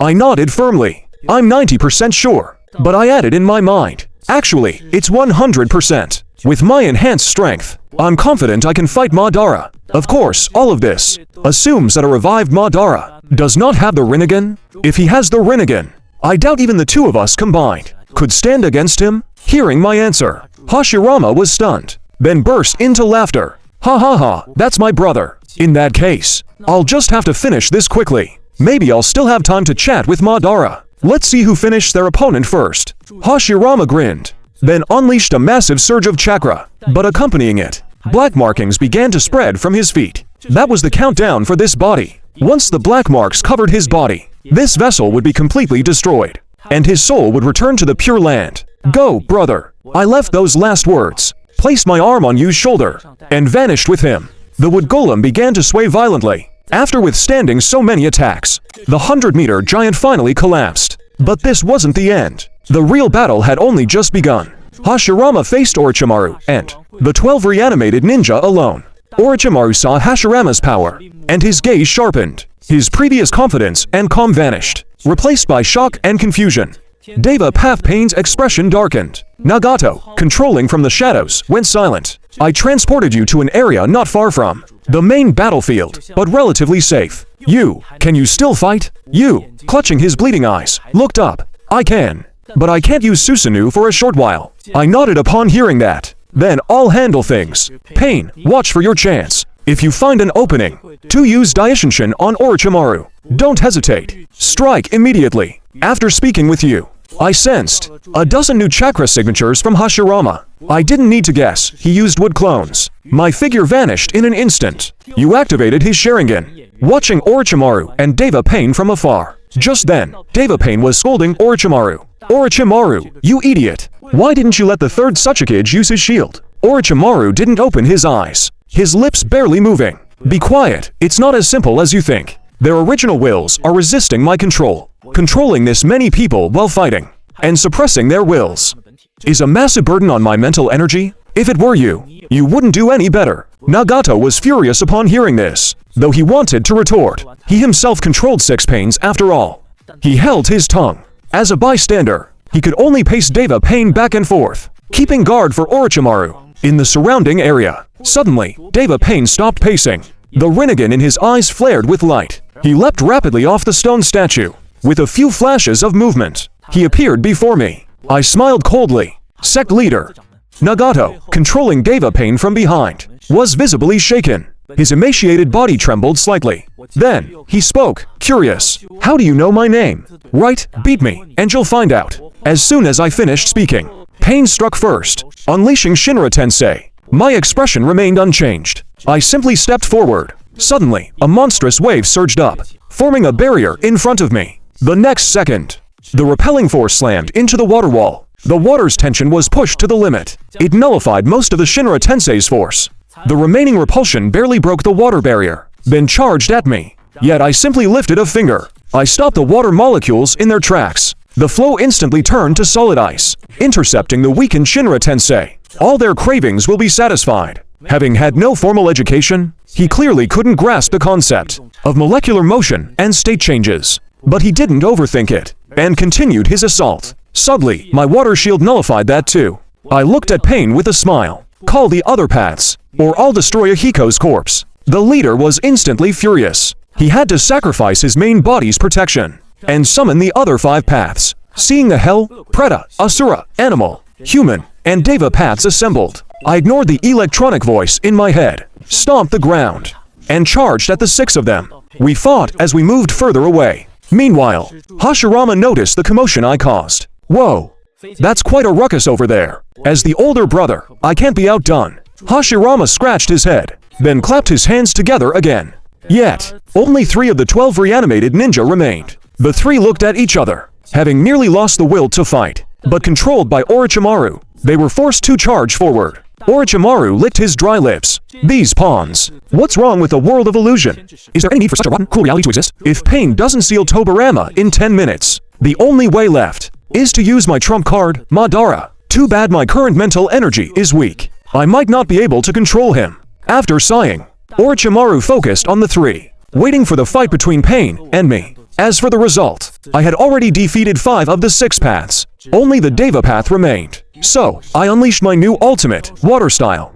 A 100-meter water giant materialized. A water blade, the size of a tailed beast, formed in the giant's hand. Then it froze into ice, becoming an ice blade. I swung to meet Pain's Chibaku Tensei. The next instant, the world seemed to shift. The already devastated battlefield exploded. When the explosion ceased, Pain, hiding behind a slanted rock, peered out slightly. Seeing the water giant motionless, as if it had lost its life force, he finally relaxed. In a cave, Nagato reached out, wiping the blood from his nose and mouth. Even with the Uzumaki clan's immense vitality, he was nearing exhaustion. But there was no regret on his face, because it was all worth it. After all, once I was dead, his plan could proceed perfectly. However, just as he rejoiced, red light flashed in the water giant's eyes. My figure slowly emerged from within.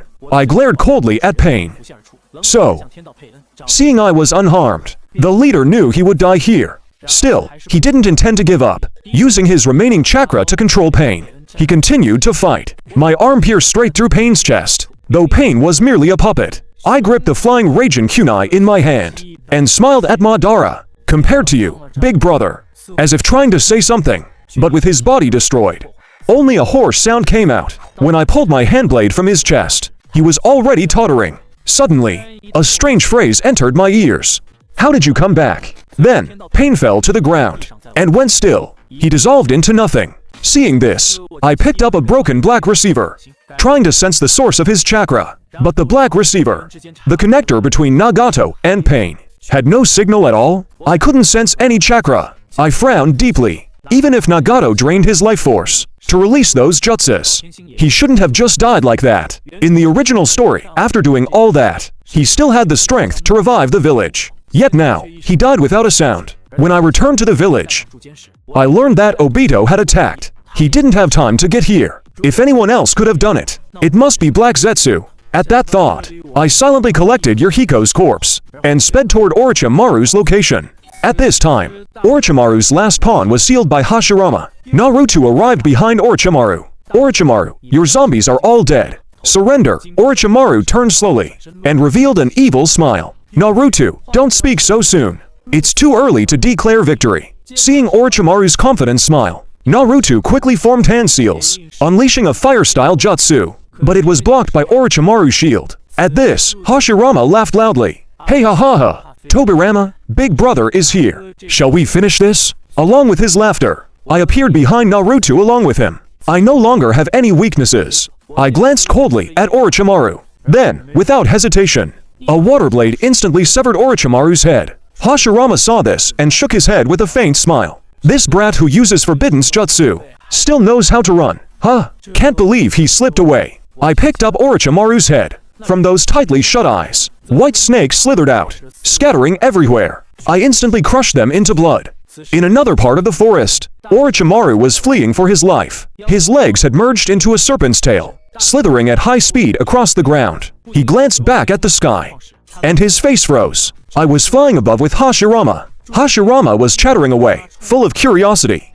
By the 6 paths, Feijian, you actually grew wings. That's so cool. Could it be that we Senju are actually monsters hidden among humans? Do we transform once we cultivate enough? Sorry about that. Can't believe I wasn't human. My face darkened at his words. Stop overthinking, big brother. It's just a secret technique I learned. See that big snake down there? Jump down and punch him, brother. At my words, Hashirama dove straight down. His fist smashed down like a meteor. The pressure made Orochimaru's skin crawl. He had no time to keep running. He broke into a sprint, hands flying, hand signs. Instantly, a coffin erupted from the ground, blocking Hashirama's fist. The coffin shattered on impact. A figure emerged from within. Then, a voice spoke. That brat Obito finally pushed the plan this far. Ha! Madara stepped out of the coffin. With those special techniques, I've even surpassed Hashirama. Then, Madara noticed something off. He had no living flesh, only a cold, stiff, dead body. Edo Tensei immediately came to mind. With a hint of displeasure, Madara turned to find Obito. But instead, he saw Hashirama. His anger instantly turned to joy. Hashirama was the same, laughing with pure delight, though the black markings on his chin made him look a bit ridiculous. I landed at this moment. Watching this heartwarming scene, I remained vigilant. To think Orochimaru could make a custom body for Madara. I wonder if he can awaken the Rinnegan. My mind raced, but I didn't act rashly. Madara glanced at me too. He looked visibly repulsed, then went back to catching up with Hashirama. No wonder I was revived by Edo Tensei. It was you, Hashirama. So you've returned from the Pure Land too? In that case, I'll forgive this brat for using forbidden jutsu. But Hashirama, what's with these black marks on you? Hashirama spoke without hesitation. This Phagian made this body for me. Once the black markings spread ... Seeing this, I immediately shouted, "Brother, shut up."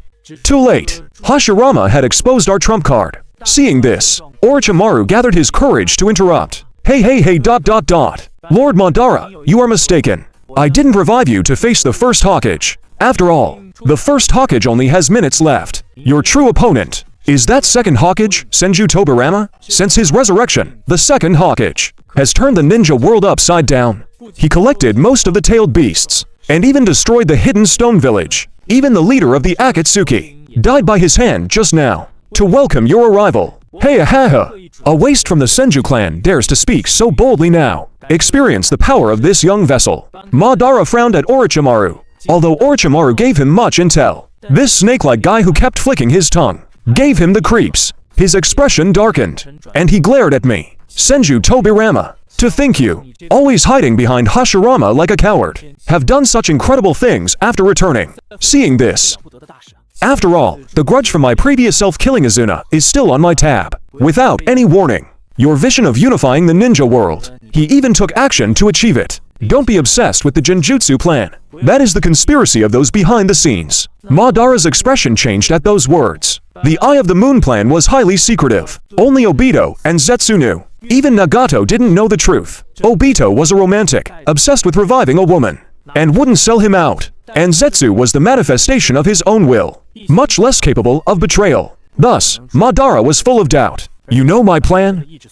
If you know, you shouldn't be stopping me. As for that brat's approval ... Do I even need his approval? The ninja world is already rotten. Rather than waste time unifying it, and struggling to make ninjas cast aside their grudges, why not create a perfect Genjutsu world? Hashirama.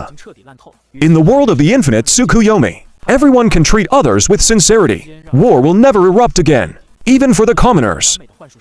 In the infinite Tsukuyomi, they can have everything they want. All their desires will be satisfied. After a few probing moves, two titanic giants began to clash. Itachi and Orochimaru, who were already dozens of kilometers away, could feel the ground shaking. On the battlefield, the Susanoo and the water avatar collided. This is the revelation the Sage of Six Paths gave me, and the best path for the entire ninja world. Help me. Just as we built the leaf together, we are creating a perfect world. Speak. Madara reached out to a stunned Hashirama, completely ignoring me. Meanwhile, Orochimaru was dumbfounded. He never expected that reviving Madara would reveal such a shocking secret. But as a scientist, he scoffed at this fake piece.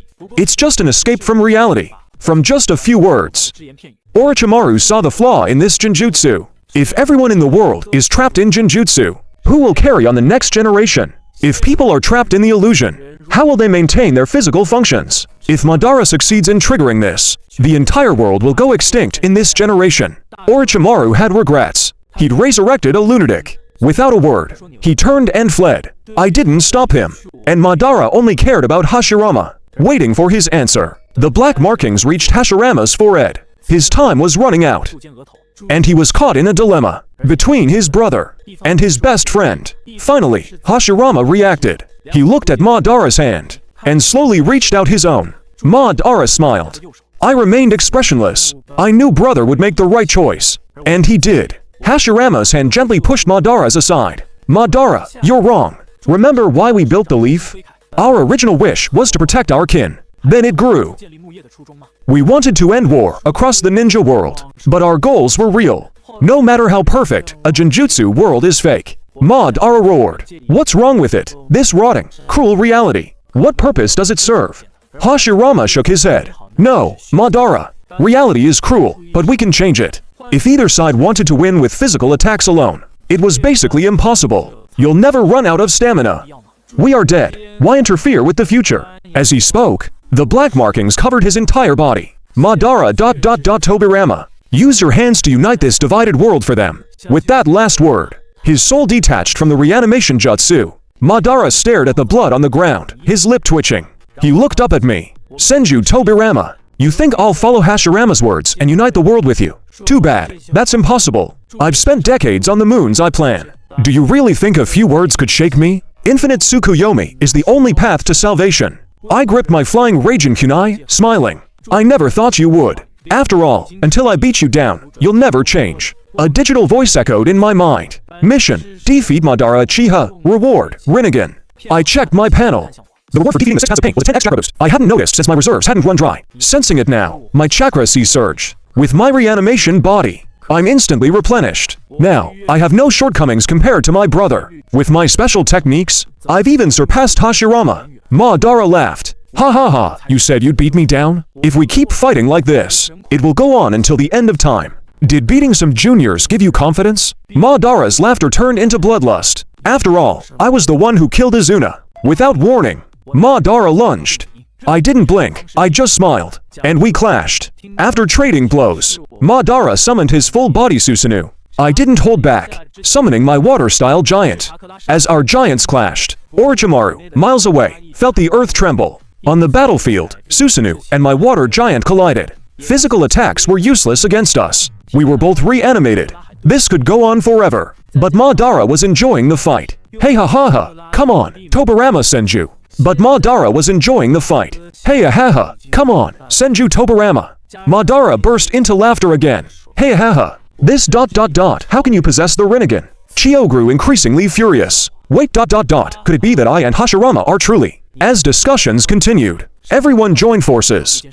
Double quotes ... The reincarnations of the Sage of Six Paths Sons? I personally repeated the process on the demonic statue, deciding to form a ninja alliance, to strike against Konoha, with the scribbling of signatures in the tent. Tobirama, tell me, isn't all of this ridiculous? Then, he and I, the next moment, without warning, came to a close. After the meeting ended, and the people had left, two figures emerged from nowhere. After a few probing attacks, Obito looked at the figure, and nodded. Good, you did this well. The two titanic giants clashed. Even those tens of kilometers away, including Orochimaru, could feel the ground shaking. On the battlefield, Susanoo and the water giant collided. Neither side could win.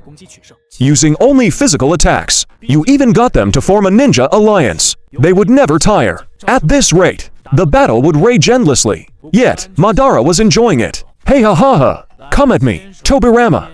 Keep dancing. Ah, you really surprised me. This honest, physical clash is how men should fight. My only response is this. Now, for a new technique. First, water style, dark descent. As I moved my hands, hundreds of water dragons tore at the Susanoo. The Susanoo's movement slowed. Its light began to fade. It even started to crack. Edo Tensei chakra may be infinite, but the vessel is not. If the output exceeds the recovery rate, the user can run out of chakra. Deprived of chakra, the Susanoo vanished. Water dragons immediately bound Madara, devouring his regenerating chakra. I left only his head exposed. Then, I slowly approached the restrained Madara. Well, do you believe I can defeat you now? With only his head exposed. Madara rolled over. Ha ha ha. Senju Tobirama, I truly underestimated you. It seems you're worthy of standing with me and Hashirama. But even if you've beaten me, my will remains unchanged. The Eye of the Moon plan will not end. I shook my head slightly, pitying his state. How pathetic. Madara's eyes widened. Who are you calling pathetic? I turned away, dismissing the water giant, rain soaked into the ground. revealing white figures hidden underground, caught by the currents. I answered, I pity someone kept in the dark, unaware of the truth. Now, no one will disturb us. I cut the white Zetsu in two. I relaxed, ignoring Madara. Want to know how I found the white Zetsu? Curious, I began a story. About 1,000 years ago, the ninja world had no chakra, nor any ninjas. One day, an alien woman fell to earth. Her name was Otsutsuki Kaguya. She was called the Rabbit Goddess. Yes. I told Madara about Kaguya and the sage. But at the end, I added the truth. Black Zetsu, Kaguya's will, after a millennium of planning, finally succeeded. She disguised herself as your will, so you would continue to act, even after your death. By the way, the sage's stone tablet was altered by Black Zetsu. Infinite Tsukuyomi won't create a dream world. It will turn victims into white Zetsu, draining their chakra. To revive the ancestor, Kaguya, I finished the long story. Madara burst into laughter. Madara laughed again. Hey ha ha ha, Tobirama, you brat. You're so good at making things up. You should be a novelist. But though Madara laughed, his eyes were unfocused, avoiding my gaze. Seeing this, I smiled. It's normal not to believe anyone would react the same. But I picked up his head, staring at him intently. What I said wasn't a story, but the history of the ninja world. Madara grew uncomfortable, asking why he should believe me. So I asked, do you believe white Zetsu are made from Hashirama cells and the Gedo statue, and not humans affected by infinite Tsukuyomi? Madara didn't hesitate. He nodded firmly. I shook my head. What if I could prove it? He interrupted before I finished. How? My pupils suddenly changed, becoming the Rinnegan. With these eyes, what do you think? Seeing my Rinnegan, Madara's expression changed. How can you have the Rinnegan? What is this? How do you possess the Rinnegan? Wait, could it be that Hashirama and I are the reincarnations of the sage's sons, and didn't investigate it? Now that I think about it, and your story, he grew suspicious. I felt the powerful ocular energy, then slammed my palm on the ground. I used the summoning jutsu. The Gedo statue emerged, the massive figure shaking the earth. I gave Madara a mysterious smile. How I got these eyes? That's a secret. I can't tell you. Just know that it's real. Now watch if any white Zetsu appear. Then, I made the statue extend a spike, releasing a trace of chakra, imbued with its life force. Then I pulled out Hashirama's cells. When the Gedo chakra met Hashirama's cells, nothing happened. No white Zetsu were created. The white Zetsu Madara thought he created were just bugs Black Zetsu had hidden inside the statue. Madara watched it all, struggling frantically. But how is this possible? I released my control over him, letting him test it himself. In a daze, Madara repeated the process himself. I personally repeated the process on the demonic statue. The result was the same. No white Zetsu popped out. Seeing this, I smiled. Perhaps this isn't enough to convince you completely, but I have other ways to prove it. I looked at Madara. If he still didn't believe me, I planned to take him to the moon, to see Hamura Otsutsuki's descendants. After all, with my Rinnegan, I can steamroll the moon now. Madara shook his head. His expression changed rapidly. Hey ha ha ha. I, Uchiha Madara, dominated the world. Yet in the end, I was played by something that isn't even human. Black Zetsu, Kaguya Otsutsuki. Damn you all. With unprecedented rage, Madara spat out those two names. Seeing this, I sent the Gedo Motho away, then quietly stood behind Madara. My Rinnegan reverted to normal eyes. Madara didn't turn back, but looked at a distant mountain. Tell me, Tobirama, isn't it all ridiculous? I nodded silently. Madara seemed melancholy. Then he sighed. What is the true future of the ninja world? Hearing this, I didn't mock him. Instead, I became serious. The ideal you held in life is the future of the ninja world. Unify the world, then reform it. Suppress the source of all chaos.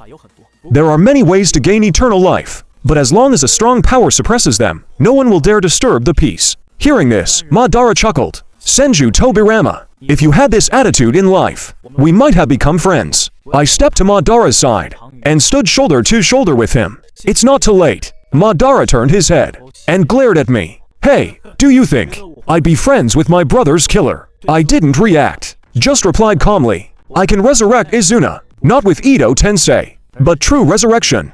And I don't need the Rinnegan. As long as you have his tissue, it can be done. If I resurrect Izuna, you'll drop your prejudice. Right? Madara frowned, looking solemn. If you can really resurrect Izuna, Why shouldn't I assist you? Hearing this, I smiled in satisfaction. It's a deal, but it will take time. Before that, I'd like you to return to Konoha with me. I reached out a hand. Madara bowed his head, lost in thought. After a long while, he spoke. Senju Tobirama, you have indeed changed. I accept. Even before you resurrect Izuna, I can assist you. But if you find Black Zetsu, let me kill him myself. As for that brat Obito, do what you want with him. Madara finished and shook my hand. I nodded, agreeing to his terms. And then he and they caught up to Orochimaru. A giant water avatar and a perfect Susanoo held their blades to Orochimaru's throat. Orochimaru's eyes widened in shock. Seeing this, Kagami seized the chance to use Koto Amatsuki. Orochimaru let out a roar. His Mangekyu spun wildly. Kagami and Orochimaru entered the mental realm. A battle of Mangekyu powers erupted. Madara didn't want to waste time, so he activated his Sharingan and cast a Genjutsu on Orochimaru. In an instant, Orochimaru, who was fighting fiercely, went limp and collapsed. When he opened his eyes, he addressed me as Hokage-sama. Kagami had successfully rewritten his mind, making him eternally loyal to me. Kagami looked at me, puzzled. He was curious about someone who could manifest such a Susanoo. I introduced Madara to him. Kagami bowed respectfully and called him ancestor. Madara nodded slightly and praised him. After they finished, I spoke up. All right, you two. We have work to do. I looked at Orochimaru. Move all your research materials and equipment to Konoha. Bring your subordinates too. Keep them in check. Take my flying Raijin kunai and give it to Nara Shikaku. He will understand. The root lab Danzo left behind is yours to take over. I won't interfere with your experiments, but don't use villagers as subjects. Orochimaru nodded loyally and left with the kunai. I turned to Kagami. You've worked hard. Take a break. Go spend some time with Sasuke. Kagami rubbed his tired eyes and vanished with a shunshin. Madara watched Kagami disappear. He praised the kid, said he was decent. I picked up on his words. Oh, you bet. He wiped out the entire Uchiha clan. Wait, really? What did you say? Madara realized instantly. He whipped his head around and glared right at me. I took a deep breath. Some things are inevitable. Even if I didn't say it now, he'd find out when we got to Konoha. So, I told him what happened to the Uchiha. Madara fell silent for a long time.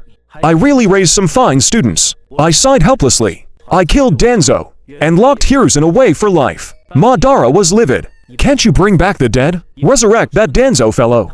I'll make him pay for crossing the Uchiha. And that Hiruzen Sarutobi. I'll settle the score when we hit Konoha. I didn't argue with him. I just nodded instead. I can do that. But let's keep him alive. Madara sneered. True, only the living can feel the deepest pain. Though, I take back my praise for Itachi. He's a fool. To be used by scum like that ... He's a disgrace to our clan. I didn't say anything else. And we went to find Sasori's body. But we couldn't find it. It seems Madara's Rinnegan must have been taken by Black Zetsu. So we headed to the next location. The northern border of the Land of Fire. The battlefield had gone silent. Tsunade had shattered Sasori's body and sealed his regenerating core. Deidara was even more frustrated. His explosive clay was countered by Kakashi's lightning. Who was fighting you? He wanted to self-destruct, so he just lay there, cursing. Kakashi smiled, ignoring Deidara, and looked at Tsunade. Lady Tsunade, how shall we deal with them? Great Uncle said to keep them alive. Let's take them back to Konoha. Just as she finished speaking, Madara and I descended. No need to bother. I'm already here. To my surprise, Tsunade rushed into my arms. Madara looked disappointed. So this is Hashirama's granddaughter? She looks nothing like him. Indeed, her lineage with Mito only diluted Hashirama's power. Tsunade finally noticed him, and the insults he hurled. She was furious. Who the hell is that? How dare he talk about my grandfather? Before Madara could speak, I answered. Seeing their stunned faces, I explained the situation. Despite knowing who he was, Tsunade still roared. Even if you are Madara Uchiha, you have no right to look down on me. Madara shook his head. I don't look down on you, except for Hashirama and Tobirama. I look down on everyone else. I smiled, ignoring their bickering, and walked toward Deidara and Sasori. When they saw me, Deidara cried out in shock. My arrival meant that his leader and Orochimaru failed, but he calmed down quickly. I have a question for you. What jutsu did you use to blow Iwagakure and that old man sky high? Deidara's eyes lit up. like he'd met his idol. Seeing his fanboy expression, I rubbed my chin. If you join Konoha, but worried about the collateral damage, I'll teach you that technique. For you to study greater art. What do you think? Deidara didn't hesitate. He nodded immediately. Yes, I agree. Can I start now? Seeing this, I chuckled. Don't rush, your partner's here too. I broke Deidara's seal, then walked up to Sasori. After unsealing his core, Sasori's body reformed. For a boy lost to a lack of love, who went down the wrong path, my solution was simple. I'll revive your parents, if you join Konoha. Deal. Sasori nodded immediately. Tsunade was worried. They're dangerous. It's not safe to let them in Konoha. And they've killed so many of us. The village will have a problem with it. Kakashi nodded in agreement. Watching them, I laughed. Don't worry about that. If we're talking about dangerous, no one is more dangerous than Madara. But as long as I'm here, there's nothing to worry about. As for our fallen comrades, keep their remains safe. I will revive them all. Hearing this, Tsunade and Kakashi widened their eyes. Great dash uncle ... Can you really ... revive the dead? Tsunade's voice trembled. Kakashi looked just as stunned. I knew what they were thinking, so I gave a gentle nod. Hearing this, Tsunade cast aside all decorum. She hugged me from behind, tears streaming down her face. I turned to pat her head. Bringing back the dead isn't simple. It will take some time. Tsunade and Kakashi took it in stride. And even form an art division for you. It will be acceptable after some time. I looked at the stunned Deidara and Z. You two, go collect the bodies of those you killed. Deidara grabbed the dazed Z. They began cleaning the battlefield. I peeled Tsunade off me. Tsunade, Kakashi, keep an eye on them. Madara and I have business to attend to. With that, I placed a hand on Madara's shoulder, whisking us to the land of fire's eastern border. Here, the battle between Jiraiya and Guy, and Kisame and Kakuzu, was drawing to a close. Kisame's robe was torn to shreds, his body covered in wounds. Without Samahada's healing, he'd be dead. As for Kakuzu, he lay on the ground, near death. Jiraiya closed in on Kisame. Give up. Your partner has fallen. Guy flanked him from behind. Kisame just grinned. Pity. I won't see that world without lies. But then again, with my blood-stained hands, death is the best ending for me. Madara-san, if your plan succeeds, I hope you create a perfect world. To their shock, Kisame raised Samahada, aiming to stab his own skull. I arrived just in time, kicking Kisame down to stop him. I halted his attempt. Meanwhile, Madara blocked Kakuzu, who was playing dead and trying to escape. Jiraiya and Guy rushed to pin Kisame down, restraining his limbs. Kisame glared at me. I shook my head. Kisame, why sacrifice your life? For a false plan? I beckoned Madara over. Jiraiya looked up. He felt the man looked familiar. Lord Hokage. Seeing this, Kisame was stunned. I couldn't help but feel he looked familiar. But the immense aura and arrogant gaze made it impossible to doubt. I smiled. Madara, come meet your fan. Madara was confused, but realized quickly. Obito must have recruited them using his name. And Kakuzu, being dragged along, was too terrified to struggle. At the name Madara, with Madara's confirmation, Kisame understood the truth. Knowing the Eye of the Moon plan was over, he pledged his loyalty to the real Madara. After some persuasion, Kakuzu was appointed Konoha's Minister of Finance. All surviving Akatsuki, save for Konan and Obito, were now under my banner. With the battlefield cleared, I took the group and vanished. Once we left, voices whispered from the ground. Should we tell Obito? Black Zetsu said no. Why listen to him? He's Madara-sama's will.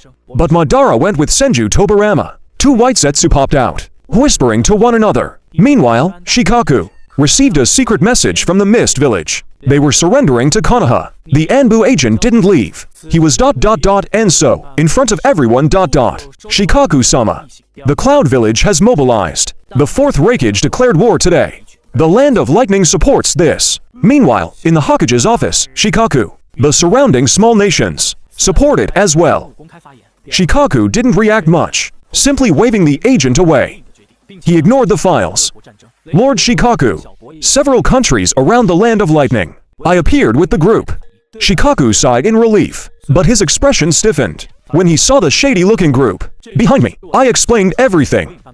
Have also expressed their support. I took Madara to the Uchiha compound. Shikaku breathed a sigh of relief when he saw me. After those guys, Itachi was eating with Sasuke. After some time, Sasuke decided to accept his brother. It was still a bit awkward. Seeing his brother's hesitation, Itachi lowered his head. Who clearly didn't look like good people. Sasuke handed Itachi a tissue. His own eyes wet as well. At the table, the brothers embraced. But the moment was broken by Madara. Upon seeing Sasuke's face, he blurted out, "Izuna." But a second later, Madara snapped out of it. Chojiro's face brightened. That's wonderful.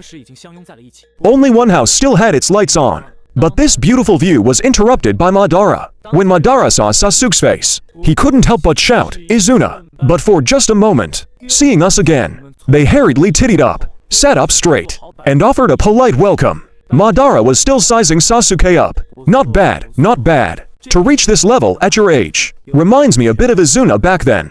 Madara's deep gaze seemed to strip Sasuke bare, nodding every now and then. Seeing this, I pulled Madara down to sit, and started discussing matters. For some reason, Madara got worked up, and insisted on living with Sasuke, even threatening to take him as a disciple. With his encouragement, Madara soon regained his senses. Sasuke actually became Madara's apprentice. After finally getting Madara settled, I returned to the Hokage office. Meanwhile, Black Zetsu found Obito. Obito glared at Black Zetsu, looking hostile. "Why are you here?" Black Zetsu didn't explain, but offered up the two eyes in his palm. "The master is dead. These are his Rinnegan." Black Zetsu was frustrated. His plans were completely ruined. Now, Obito was all he had left. So Black Zetsu continued. Madara might be used by Tobirama Senju, and controlled by Koto Amatsuki. Madara's dying wish was the Eye of the Moon plan. Even under control, his will won't waver. The Eye of the Moon plan will succeed. And you, Obito, you are the one to create the perfect world. Black Zetsu shamelessly buttered up Obito. He knew, of course, that his past actions turned Obito against him. But as one deeply deceived by Madara, Obito would surely carry on the plan.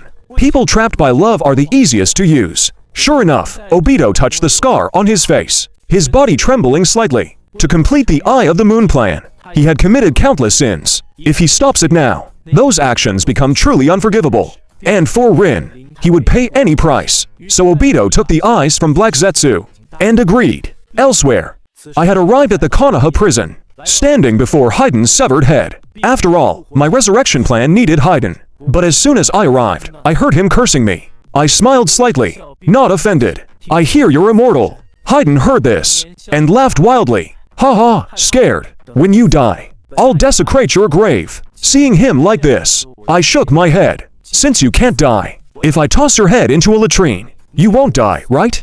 Then I'll just have to make you eat and drink filth for 1,000 years. How does that sound?" Hiden's scalp tingled. His head shook like a rattle, repeatedly saying no. So I started the coercion, mixing persuasion with threats. Finally, under my methods, even a zealot like Hiden had to bow down and work for me. I picked up Hiden's slightly misshapen head, and used the flying Raijin Jutsu, arriving at the Roots underground lab. After I removed his restraints, Hiden had already regrown his body. I handed him over to Orochimaru, placing him on a surgical table. Orochimaru licked his lips. "Lord Hokage, I've actually wanted to study this for a long time." I shook my head immediately. "That's not the priority. Your task is to teach Hiden this jutsu. Of course, provided it doesn't hinder progress. You can study him." I took out a scroll and tossed it to Orochimaru. Orochimaru opened it, his expression turning quite intriguing. It was the reanimation, life transfer jutsu. This jutsu uses all of one's chakra to transfer life force to the dead, resurrecting them. "You intend for Hiden to use this? Using a forbidden jutsu that kills the user on someone who cannot die?" I nodded with a smile. "Exactly. His immortality is perfect, tailor-made for a jutsu that is supposed to kill the user." On the surgical table, Hiden, sedated, lifted his head in a daze. Orochimaru calmly handed him the scroll. Hiden opened it, but couldn't understand it. So, I explained the function and cost of the jutsu to Hiden. Upon hearing it, his face went black. Compared to death, eating filth didn't seem so bad. Seeing this, I twisted the knife. "Didn't you brag about being immortal? Was that all a lie? Or do you not even trust your Lord Jashin?" Touching on his faith, Hiden seemed to get a shot of adrenaline, vehemently denying my words. I struck while the iron was hot. "If so, what are you afraid of? Revive 1,000 people for me, and I'll set you free. I'll even help promote the Jashin faith." Just think. Jashin will be pleased you brought so many believers, and surely reward you greatly. Haiden closed his eyes, as if he could already see himself acting on behalf of his god, so he agreed immediately. Seeing this, my lips curled up. I instructed Orochimaru to guide Haiden well. After learning the forbidden jutsu, I found a secluded spot to test my new Rinnegan. As the master of the Rinnegan, basic techniques like Shinra Tensei were mastered in an instant. I then began to explore its exclusive dojutsu. After seeing its power, I couldn't help but smile. If I fought Madara again now, the one without the Rinnegan, I could probably keep him from even activating his Susanoo. Test complete. I returned to the office. Elsewhere, Obito tracked down a recovering Konan.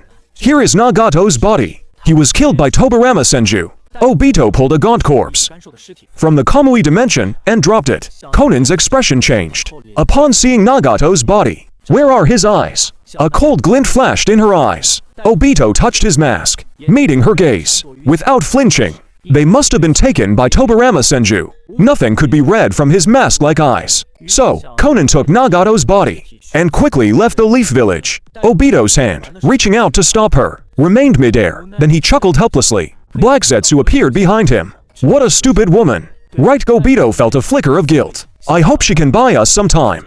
Next, while she holds off the leaf, we'll capture the 8 and tails from the cloud. Tobirama Senju, although he can't merge the tailed beasts without the Rinnegan, since he controls Madara, it's possible they might find another way. If he gets all the tailed beasts, taking them back from the leaf will be impossible. Black Zetsu smiled. Don't worry, without the Rinnegan, he can't summon the demonic statue. Without the statue, the tailed beasts are useless. Obito nodded. A black vortex appeared in space, and they vanished instantly. I brought Madara to the training ground to check on Naruto and Sasuke's progress. I didn't expect Gaara to be there too. The Ninetales, sleeping inside Naruto, woke up instantly upon sensing Madara. Madara entered the mental world to face Naruto. My little pet, long time no see. The Ninetales glared at him viciously. I entered the mental world as well to explain the situation. After showing off the Rinnegan, the Ninetales finally calmed down. It guaranteed that it would provide chakra to Naruto unconditionally. Outside, Naruto shuddered, feeling a wave of fatigue. I glanced at Naruto with a slight smile. After bidding the 3 farewell, I turned to Kakashi. Kakashi, there's something I need to tell you. Your left eye is a Sharingan, right? Kakashi's expression faltered, but he nodded. I told him everything about Obito. Kakashi, usually so calm, looked as if he'd been dealt a heavy blow. He clutched his head in agony. Indeed, the deeper the love, the stronger the hatred. After a long while, Kakashi finally calmed down, though his expression remained dark. Lord Hokage, if we move against Obito, how can I help? I nodded, satisfied. I do need your help. Unlock the Mangekyo Sharingan to tear a hole in that other dimension. It's connected to Obito's space. Kakashi agreed and walked away, looking dazed. Suddenly, an Anbu ninja reported that someone from the Akatsuki had appeared at the gate. At the Leaf Gate, several Anbu ninjas had already surrounded Konan. Upon hearing a blue-haired woman had appeared at the gate, Jiraiya arrived immediately. Konan was startled to see Jiraiya, but she quickly regained her composure. Master Jiraiya, this has nothing to do with you. I want to see Tobirama Senju. Konan descended slowly. Nagato's body, wrapped in paper, landed behind her. Jiraiya looked confused. I arrived with a group of Anbu. I looked directly at Konan. Are you here to take revenge on me? Jiraiya asked anxiously. Lord Hokage, is there some misunderstanding? However, Konan spoke first. No, Master Jiraiya, there is no misunderstanding. Nagato was the leader of the Akatsuki. They allied with Orochimaru to oppose the Hokage. I don't intend to take revenge on the Leaf. Nagato lost to you, that's a fact. You defeated him with your strength. So I have no complaints. I shook my head after hearing her out. Actually, I didn't kill Nagato. In his condition, though he didn't have much time left, he shouldn't have died on the spot. And I didn't take Nagato's eyes. Before she could ask, I laid everything out clearly. Rage at being deceived surfaced on Konan's face. You mean ... the man in the mask did all of this? Seeing that Konan now held hatred for Obito, I spoke again. I'm truly flattered. After a while, seeing Konan's hatred towards Obito, do you think the leader's eyes really belong to Nagato? Konan stared at me, seemingly waiting for an explanation. I didn't explain right away. I had the others step back, leaving only Jiraiya. And then I told them everything. Konan gritted her teeth, clearly unable to accept this fact. Jiraiya was the same. For all this time, they had assumed Nagato's Rinnegan was natural. That's why Jiraiya saw him as the child of prophecy. But now, a cruel truth lay before them. Yet, after the shock, a hint of gratitude appeared on her face. After all, I had no reason to lie. So, she had to accept it. Thank you for telling me all this. I nodded, satisfied. Do you plan to take revenge on that fake Madara now? Konan's face filled with rage. Yes. We founded the Akatsuki to find a flicker of light in the dark. But after Yahiko died, that masked man approached us. Everything changed. That masked man planned it all. I want to see Konoha's help. I agreed immediately. Dealing with Obito was already my plan. But I added a condition. Help doesn't come for free. I've already brought the others to Konoha. If I help you, you must join Konoha as well. And bring Amigakure with you. Konan hesitated only for a moment, then agreed with great resolve. I smiled, satisfied. Then I asked for the fake Madara's location. Unfortunately, Konan didn't know. Seeing that, I had Jiraiya and Konan prepare for Amigakure to join Konoha. I also had Konan leave Nagato's body. When she heard I could revive the dead, Konan trembled, but she agreed. Jiraiya escorted Konan back to Amigakure. Watching their retreating figures, I muttered to myself, "Look, Madara, see how many became victims of the Eye of the Moon plan." And the plan itself was just a lie. Madara suddenly appeared behind me, his expression somber. I truly failed them. I almost couldn't believe my ears, hearing a rare apology from Madara. But I said nothing more. We returned to the Hokage's office to prepare for the next move. Meanwhile, the Land of Lightning's daimyo visited the Cloud Village to meet the fourth Raikage. They discussed how to deal with Konoha. Unexpectedly, Obito arrived with an army of white Zetsu. After a series of battles, Obito used the Rinnegan he'd obtained to take down the Eight Tails. After sealing him in the Kamui dimension, he spent some time tracking down the Two Tails. After capturing her, Obito turned to leave. Suddenly, a burst of laughter echoed. "Obito! How do my eyes work?" Obito shuddered, quickly scanning his surroundings, but he couldn't find the source.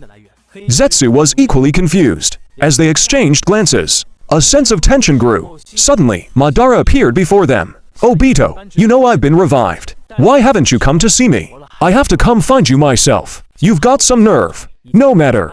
I'm here to tell you." And the Eye of the Moon plan. Madara didn't attack immediately. He actually tried to persuade him, since this was his own doing.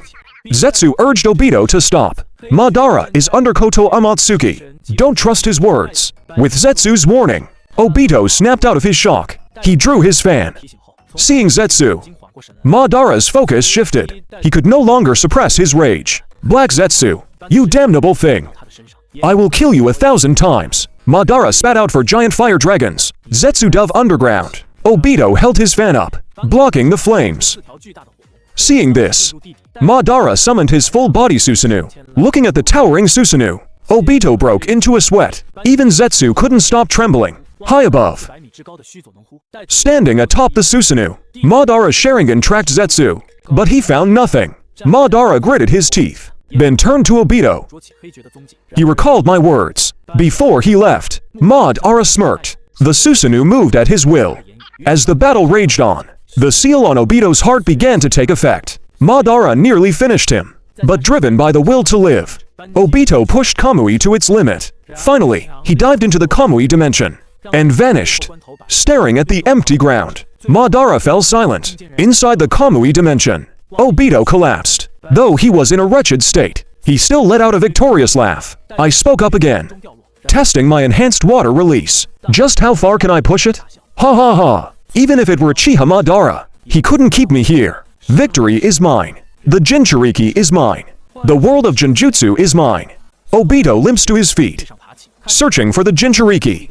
But the space is completely empty. Refusing to give up, Obito ignores the pain and searches the dimension. Moments later, he falls to his knees, his face full of terror. Seeing this, I arrive with Kakashi. Kakashi stares at the maskless Obito, overwhelmed by a storm of emotions. "Obito, is it really you? Why is it you? How could it be you?" Looking at that familiar yet strange face, Kakashi asks these 3 questions. A single tear slips from his eye. Obito meets Kakashi's gaze. "Kakashi, to think you could make it here. I should have taken my eye back, after all. Kakashi ignores his words, only asking what he needs to know. Obi2 ... Why did it turn out like this? Obito's expression finally shifts. He clutches his heart and lets out a final roar. Shut up, Kakashi. You have no right to question my actions. This hellish ninja world should have been remade. Look closely. My heart is already hollow. I can no longer feel pain. This void was carved out by this hellish world. I have already abandoned everything. The infinite Tsukuyomi world. You must have heard of it from Tobirama. Kakashi, aren't you living in pain just like me? It's enough. You don't have to suffer anymore. In the Genjutsu world, you can have everything you want. Think of Master Minato and your father. They are all there. Come, Kakashi, create that world with me. If it's you, you have the qualifications. Lowering his hand from his chest, Obito extends an invitation. But at the same time, his other hand secretly forms a black rod. Kakashi looks up slightly. Obito, is this your reason for doing this? I'm sorry for what happened to you, but Rin is already gone. Do you think this fills the void in your heart? The village Rin gave her life to protect ... You are trying to destroy it. Do you have any respect for Minato-sensei's family? Or for Rin? Kakashi finishes, lightning flashing in his hand. He has activated the Reikiri. Seeing Kakashi's move, Obito stops pretending.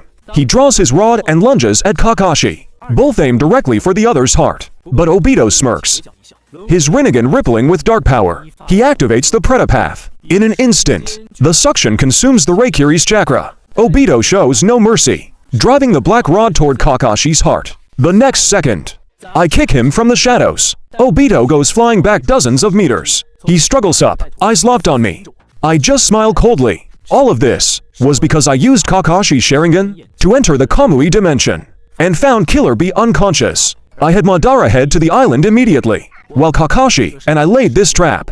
And that led to this moment. Kakashi regains his composure and stands behind me. Seeing this, Obito activates Kamui, preparing to open a portal and flee. I focus my energy immediately and activate the Tenon in Iseki. Obito suddenly freezes, as if time itself had stopped. I punch him hard. This is for unleashing the Nine Tails. This is for slaughtering your own clan. And this final blow is for betraying your teacher. With those 3 blows, Obito's body is smashed into the ground of the Kamui dimension. He curls up in a pool of blood, whimpering. Even so, Obito refuses to give up. He growls low, ready to push past his limits. I won't give him that chance. I use the technique again, instantly appearing before him, and rip out his 2 eyes. Obito lets out a desperate scream. He has lost all ability to resist. I dissipate my Rinnegan, take out 2 vials, and store the eyes away. Seeing his friend's tragic state, Kakashi looks pained. Hokage-sama, can we spare Obito? I nod gently. I won't kill him. Death would be too easy for him. Let the souls he slaughtered pass judgment on him. Take him back to the village. I leave the Kamui dimension with Kakashi. Outside, Madara Susanoo has raised the island to the ground. Black Zetsu is trapped and out of options, and the island is sealed off. He has no choice but to beg. Lord Madara, stop. Stop. I am your will. My decision to distribute the tailed beasts. Obito's body fell from the sky. You've been caught in Tobirama's Genjutsu. Madara smirked at his words. My will, you say? More like Kaguya Otsutsuki's will. The Sage of 6 Paths brother, right? With a devoted son like you, Kaguya could rest easy even while sealed on the moon. Black Zetsu's expression shifted instantly. He didn't beg or argue. With his true identity exposed, his only thought was to escape. However, the Turtle Island was sealed. To flee, he had to break the barrier. The remaining white Zetsu on the island, at his command, gathered there. Black Zetsu hastily ordered them to tear a hole in the barrier. Yet, the summoned Zetsu ignored his orders. Instead, they ran to the feet of the Susanoo. Lord Madara, we missed you so much. Madara smiled at the sight. After all, these Zetsu considered themselves his creations. Clearly, Madara's own command held more weight than the will of Madara. Madara had them hide behind him. Black Zetsu's expression darkened. At the same time, the spiral Zetsu he was possessing resisted. After a tremor, Black Zetsu slipped off, like a puddle of mud. The spiral Zetsu quickly emerged from the ground. Lord Madara, don't hit me. Don't, it's me. Madara didn't attack. He just looked at the black sludge with interest. Without a Zetsu host, Black Zetsu couldn't use the Mayfly Jutsu. Seeing the Susanoo blade pointed at him, Black Zetsu didn't panic. Don't waste your effort. Madara, you can't kill me. Madara frowned slightly, but didn't stop his attack. Yet, all his attempts were useless. Seeing this, Madara pulled out a flying thunder god kunai. He poured chakra into it, and looked at Black Zetsu with a smirk. I appeared before them in an instant. Madara. Need something? Madara looked awkward. Phaegian, I can't kill this black sludge. I chuckled. Hey, Madara, even you need help sometimes? Madara snorted immediately. If I hadn't lost my Rinnegan, I wouldn't need you. With my insight, I knew exactly how to seal Black Zetsu for good, without wasting time. I walked straight up to Black Zetsu, activated my Rinnegan, and cast Chibaku Tensei, sealing him away. A moment later, a sphere hundreds of meters wide hung in the sky. Thus, this devoted son received the same treatment as his mother. Madara patted my shoulder, laughing as he looked at the meteor. I turned to the white Zetsu. Madara had them hide throughout the ninja world to gather intelligence for us. I needed them to find someone named Jigen, or an organization called Kara. Seeing my serious expression, Madara agreed earnestly. We then arrived in Kumogakure, the land of lightning.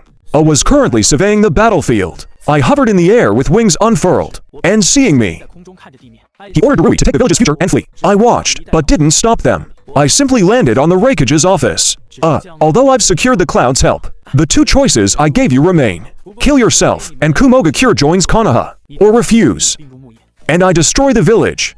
Fell silent. After a long deliberation, he sighed deeply. Very well. As the Raikage, my duty is to protect my people. If I must die, so be it. However, just as I prepared to die, Darui returned with the survivors, followed by a massive crowd. Darui stood at the front, his expression firm. Lord Raikage, we refuse to sacrifice your life for a chance to live in shame. We will never surrender to Konoha. The people of Cloud would rather die standing than live on our knees. Lord Raikage, lead us into one last charge. The crowd erupted into roars. The Raikage, once ready to compromise, looked at me. Hokage, my apologies. I'm afraid those choices are off the table. As he spoke, the crowd attacked me in unison. I shook my head slightly and cast Tengai Shinsei. The next second, a massive meteor burning with flames crashed down onto Kumogakure. After the apocalyptic tremors, Kumogakure was left in ruins. Such a massive disturbance spread quickly throughout the ninja world. When news reached Konoha, while it caused quite a stir, something else shocked the villagers more. I had made Naruto's lineage public. Now, innumerable villagers began to apologize to Naruto. Naruto's eyes welled up with tears. Then, he walked straight into the Hokage's office. Inside the office, Obito lay on the floor, and the others, unaware, learned the truth from me. Naruto took a deep breath to complete his goal of reviving the Ten Tails. Brother, just tell me, Lord Hokage, how should we deal with Obito Uchiha? Everyone in the room looked to me. Seeing this, I smiled faintly. As for how to deal with Obi2... let the victims' families decide. A second later, Naruto walked in slowly. Grandpa Hokage, Pervy Sage, Kakashi-sensei... Am I really the fourth Hokage's son? Were my parents truly heroes? Jiraiya and Kakashi looked at him bitterly. After a long pause, Jiraiya nodded. Yes, Naruto. Your parents, Kushina Uzumaki and Minato Namikaze, were heroes who gave their lives for the village. Naruto's tears flowed once again.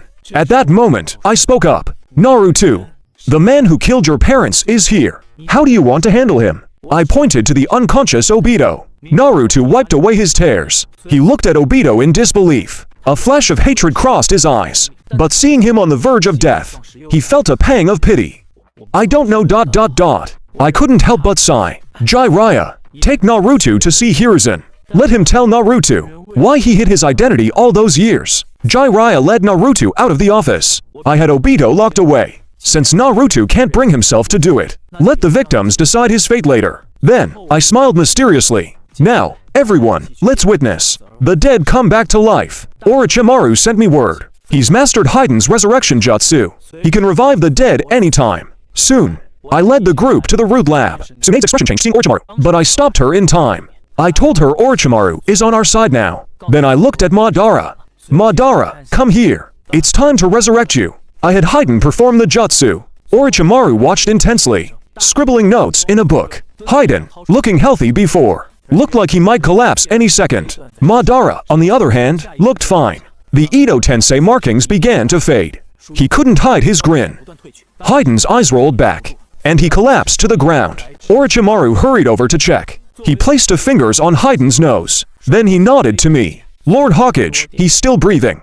I breathed a sigh of relief. The immortal's vitality is reliable. Madara laughed, waving his arms. Everyone smiled in delight. I waved my hand, signaling Orochimaru to take Haiden away. Give him something to recover. I tossed the test tubes to Madara. Let Orochimaru transplant your Rinnegan. Madara caught them, looking thrilled, and went to find Orochimaru. Meanwhile, at the Fire Capital Palace, Daimyo Fujiki was watching a dance performance. Since my resurrection, Danzo was dead, Hiruzen was imprisoned, and Asuma was reassigned. Life was good for the daimyo. But soon, that peace was broken. A subordinate rushed in. My lord, the wind, earth, and lightning daimyos are here. They demand an explanation. Fujiki dismissed his dancers and concubines. He knew exactly why. Those three daimyos were here to confront him about the leaf. But Fujiki suddenly realized something. His eyes lit up. His anxiety turned into a confident smile. Let the three of them in. Shizumo, go to my study. Open the desk. The third drawer on the right. There's a kunai with special runes. Bring it to me. Make it quick. The three daimyos entered the hall, along with Kato, the Leaf Garrison leader, facing their questioning. Fujiki yawned on his chair. What the Hokage does has nothing to do with me. Hearing this, their expressions changed, but they continued to blame the Fire Nation, demanding the daimyo divide the Leaf Ninja into three to compensate their losses. The hall went silent. After a long while, Fujiki burst into laughter. He laughed for a full minute, until he finally calmed down, looking at the three arrogant men, and Shizumo returning with the kunai. Fujiki stood up. Since you want an explanation, I'll let the Hokage give it to you. Under their confused gazes, Fujiki channeled chakra into the kunai. A second later, Madara and I appeared in the hall. Shizumo rushed to my side, explaining what happened. I chuckled softly. I walked straight up to them. Then, three heads went flying. Madara found it boring. Feijian, you brought me here just to see this. You're really bored, aren't you? I am your will. Then, three heads went flying high into the air. Also, the organization's leader and Orochimaru were spotted at the Valley of the End. Madara found this scene quite boring. Is this all there is to see? I shook my head. Don't think this is a small matter. Removing the daimyo system is the first step to unifying the ninja world. In a sense, you've witnessed history. Then, I looked at Hashirama. After the ninja world is unified, return and lead the Senju clan. Now, declare war on the entire ninja world in the name of the Fire Daimyo. Any nation that still wants to keep the daimyo system is our enemy. Inform the Sand and Mist villages to coordinate with Konoha. After giving orders, Madara and I vanished from the spot. Before long, the news of the Land of Fire's declaration of war swept through the ninja world. The ninja world was in turmoil. At this very moment, Konoha entered the 61st year of its founding. On this day of reunion, Madara came to see me. Hey, about that ... I want to make amends for the things I've done. The Ninetales incident was Obito's doing, but ultimately, I was behind it all. Are you saying ... you can revive those who died in the incident? It was all caused by me, after all. And that kid's revival speed is too slow. Now that I have the Rinnegan, I can use the samsara of heavenly life to revive the dead in large numbers. I can revive you, too, with that kid. I don't have to worry about dying after using it. I nodded in agreement. So, I issued an order. The Hokage declares, anyone who had family members who died in the Ninetales incident in Konoha's 48th year, gather at the Hokage building at midnight on New Year's Eve. There is a special New Year's gift. Within half a day, the news spread throughout Konoha. Midnight soon arrived. Before the revival, I introduced Madara to the villagers. Then, I announced Madara's New Year's gift. The villagers had mixed reactions. Some were happy, some worried. Happy to revive their lost loved ones, but worried because 13 years can change a lot. If everyone is revived, it would definitely create awkward situations. Fortunately, I had anticipated this. Those who wish to revive deceased relatives can sign up at the registration desk, provided they died in the Ninetales incident. If you don't want to, don't register. I gave them the choice. The registration began at midnight and lasted until dawn. The final list was handed to me. A total of 2,672 people were registered. including the entire Uchiha clan. The number reached 3,560. I clapped my hands. Orochimaru, who had been waiting, brought out Haiden. Madara stepped onto the high platform. Facing the expectant eyes of the crowd, Madara activated his Rinnegan. He clasped his hands together, forming a hand seal, samsara of heavenly life. And so, the revival began. By noon on New Year's Day, the ceremony concluded. The revived and their families, after offering their heartfelt thanks to us, began their lives anew. As I prepared to head home, the revived Kushina called out to me, "Grandpa Tobirama, please wait. Thank you for letting me be by Naruto's side." Kushina bowed deeply. Naruto also thanked me from the heart. I waved it off. Minato's soul is sealed. We'll have to wait to revive him. Also, the masked man who caused the Nine Tails incident has been captured. You can visit him in prison later, but be prepared. Kushina's eyes widened. She said goodbye and rushed to the Konoha prison. Meanwhile, Madara had already met with Obito. "Obito, do you hate me?" Obito looked confused. "Why should I hate you?" Madara sighed softly. "Perhaps you don't know. I orchestrated everything at the Battle of Kanabi Bridge. That girl, Rin Nohara, being implanted with the Three Tails, was also my doing. I wanted you to see the woman you love die by your comrade's hand, to make you despair of this world, and willingly execute the Eye of the Moon plan. You were chosen from the start, and the Eye of the Moon plan ... is a lie." Looking at Obito's face, Madara's tone was full of regret. He then told him about the infinite Tsukuyomi, and the plot of Kaguya, Otsutsuki, and Black Zetsu. He told Obito everything. Obito roared after hearing this. "Impossible. Absolutely impossible. Kaguya Otsutsuki. What is that? That's absurd. You've just been put under a jinjutsu by Tobirama, and became his puppet." Madara frowned, wanting to say more, but was interrupted by noise outside. Just then, Kakashi walked in with Rin and Kushina, but Kushina and Rin didn't recognize him at first. Kushina grabbed him instead. She hit him while shouting. Even though he couldn't see, he recognized Kushina and Rin's voices instantly. He endured the beating without a sound, and covered his face with his hands. After venting, Kushina grew curious. "Did Minato and I have an enemy like you?" She reached out toward Obito. The hands pulled away ...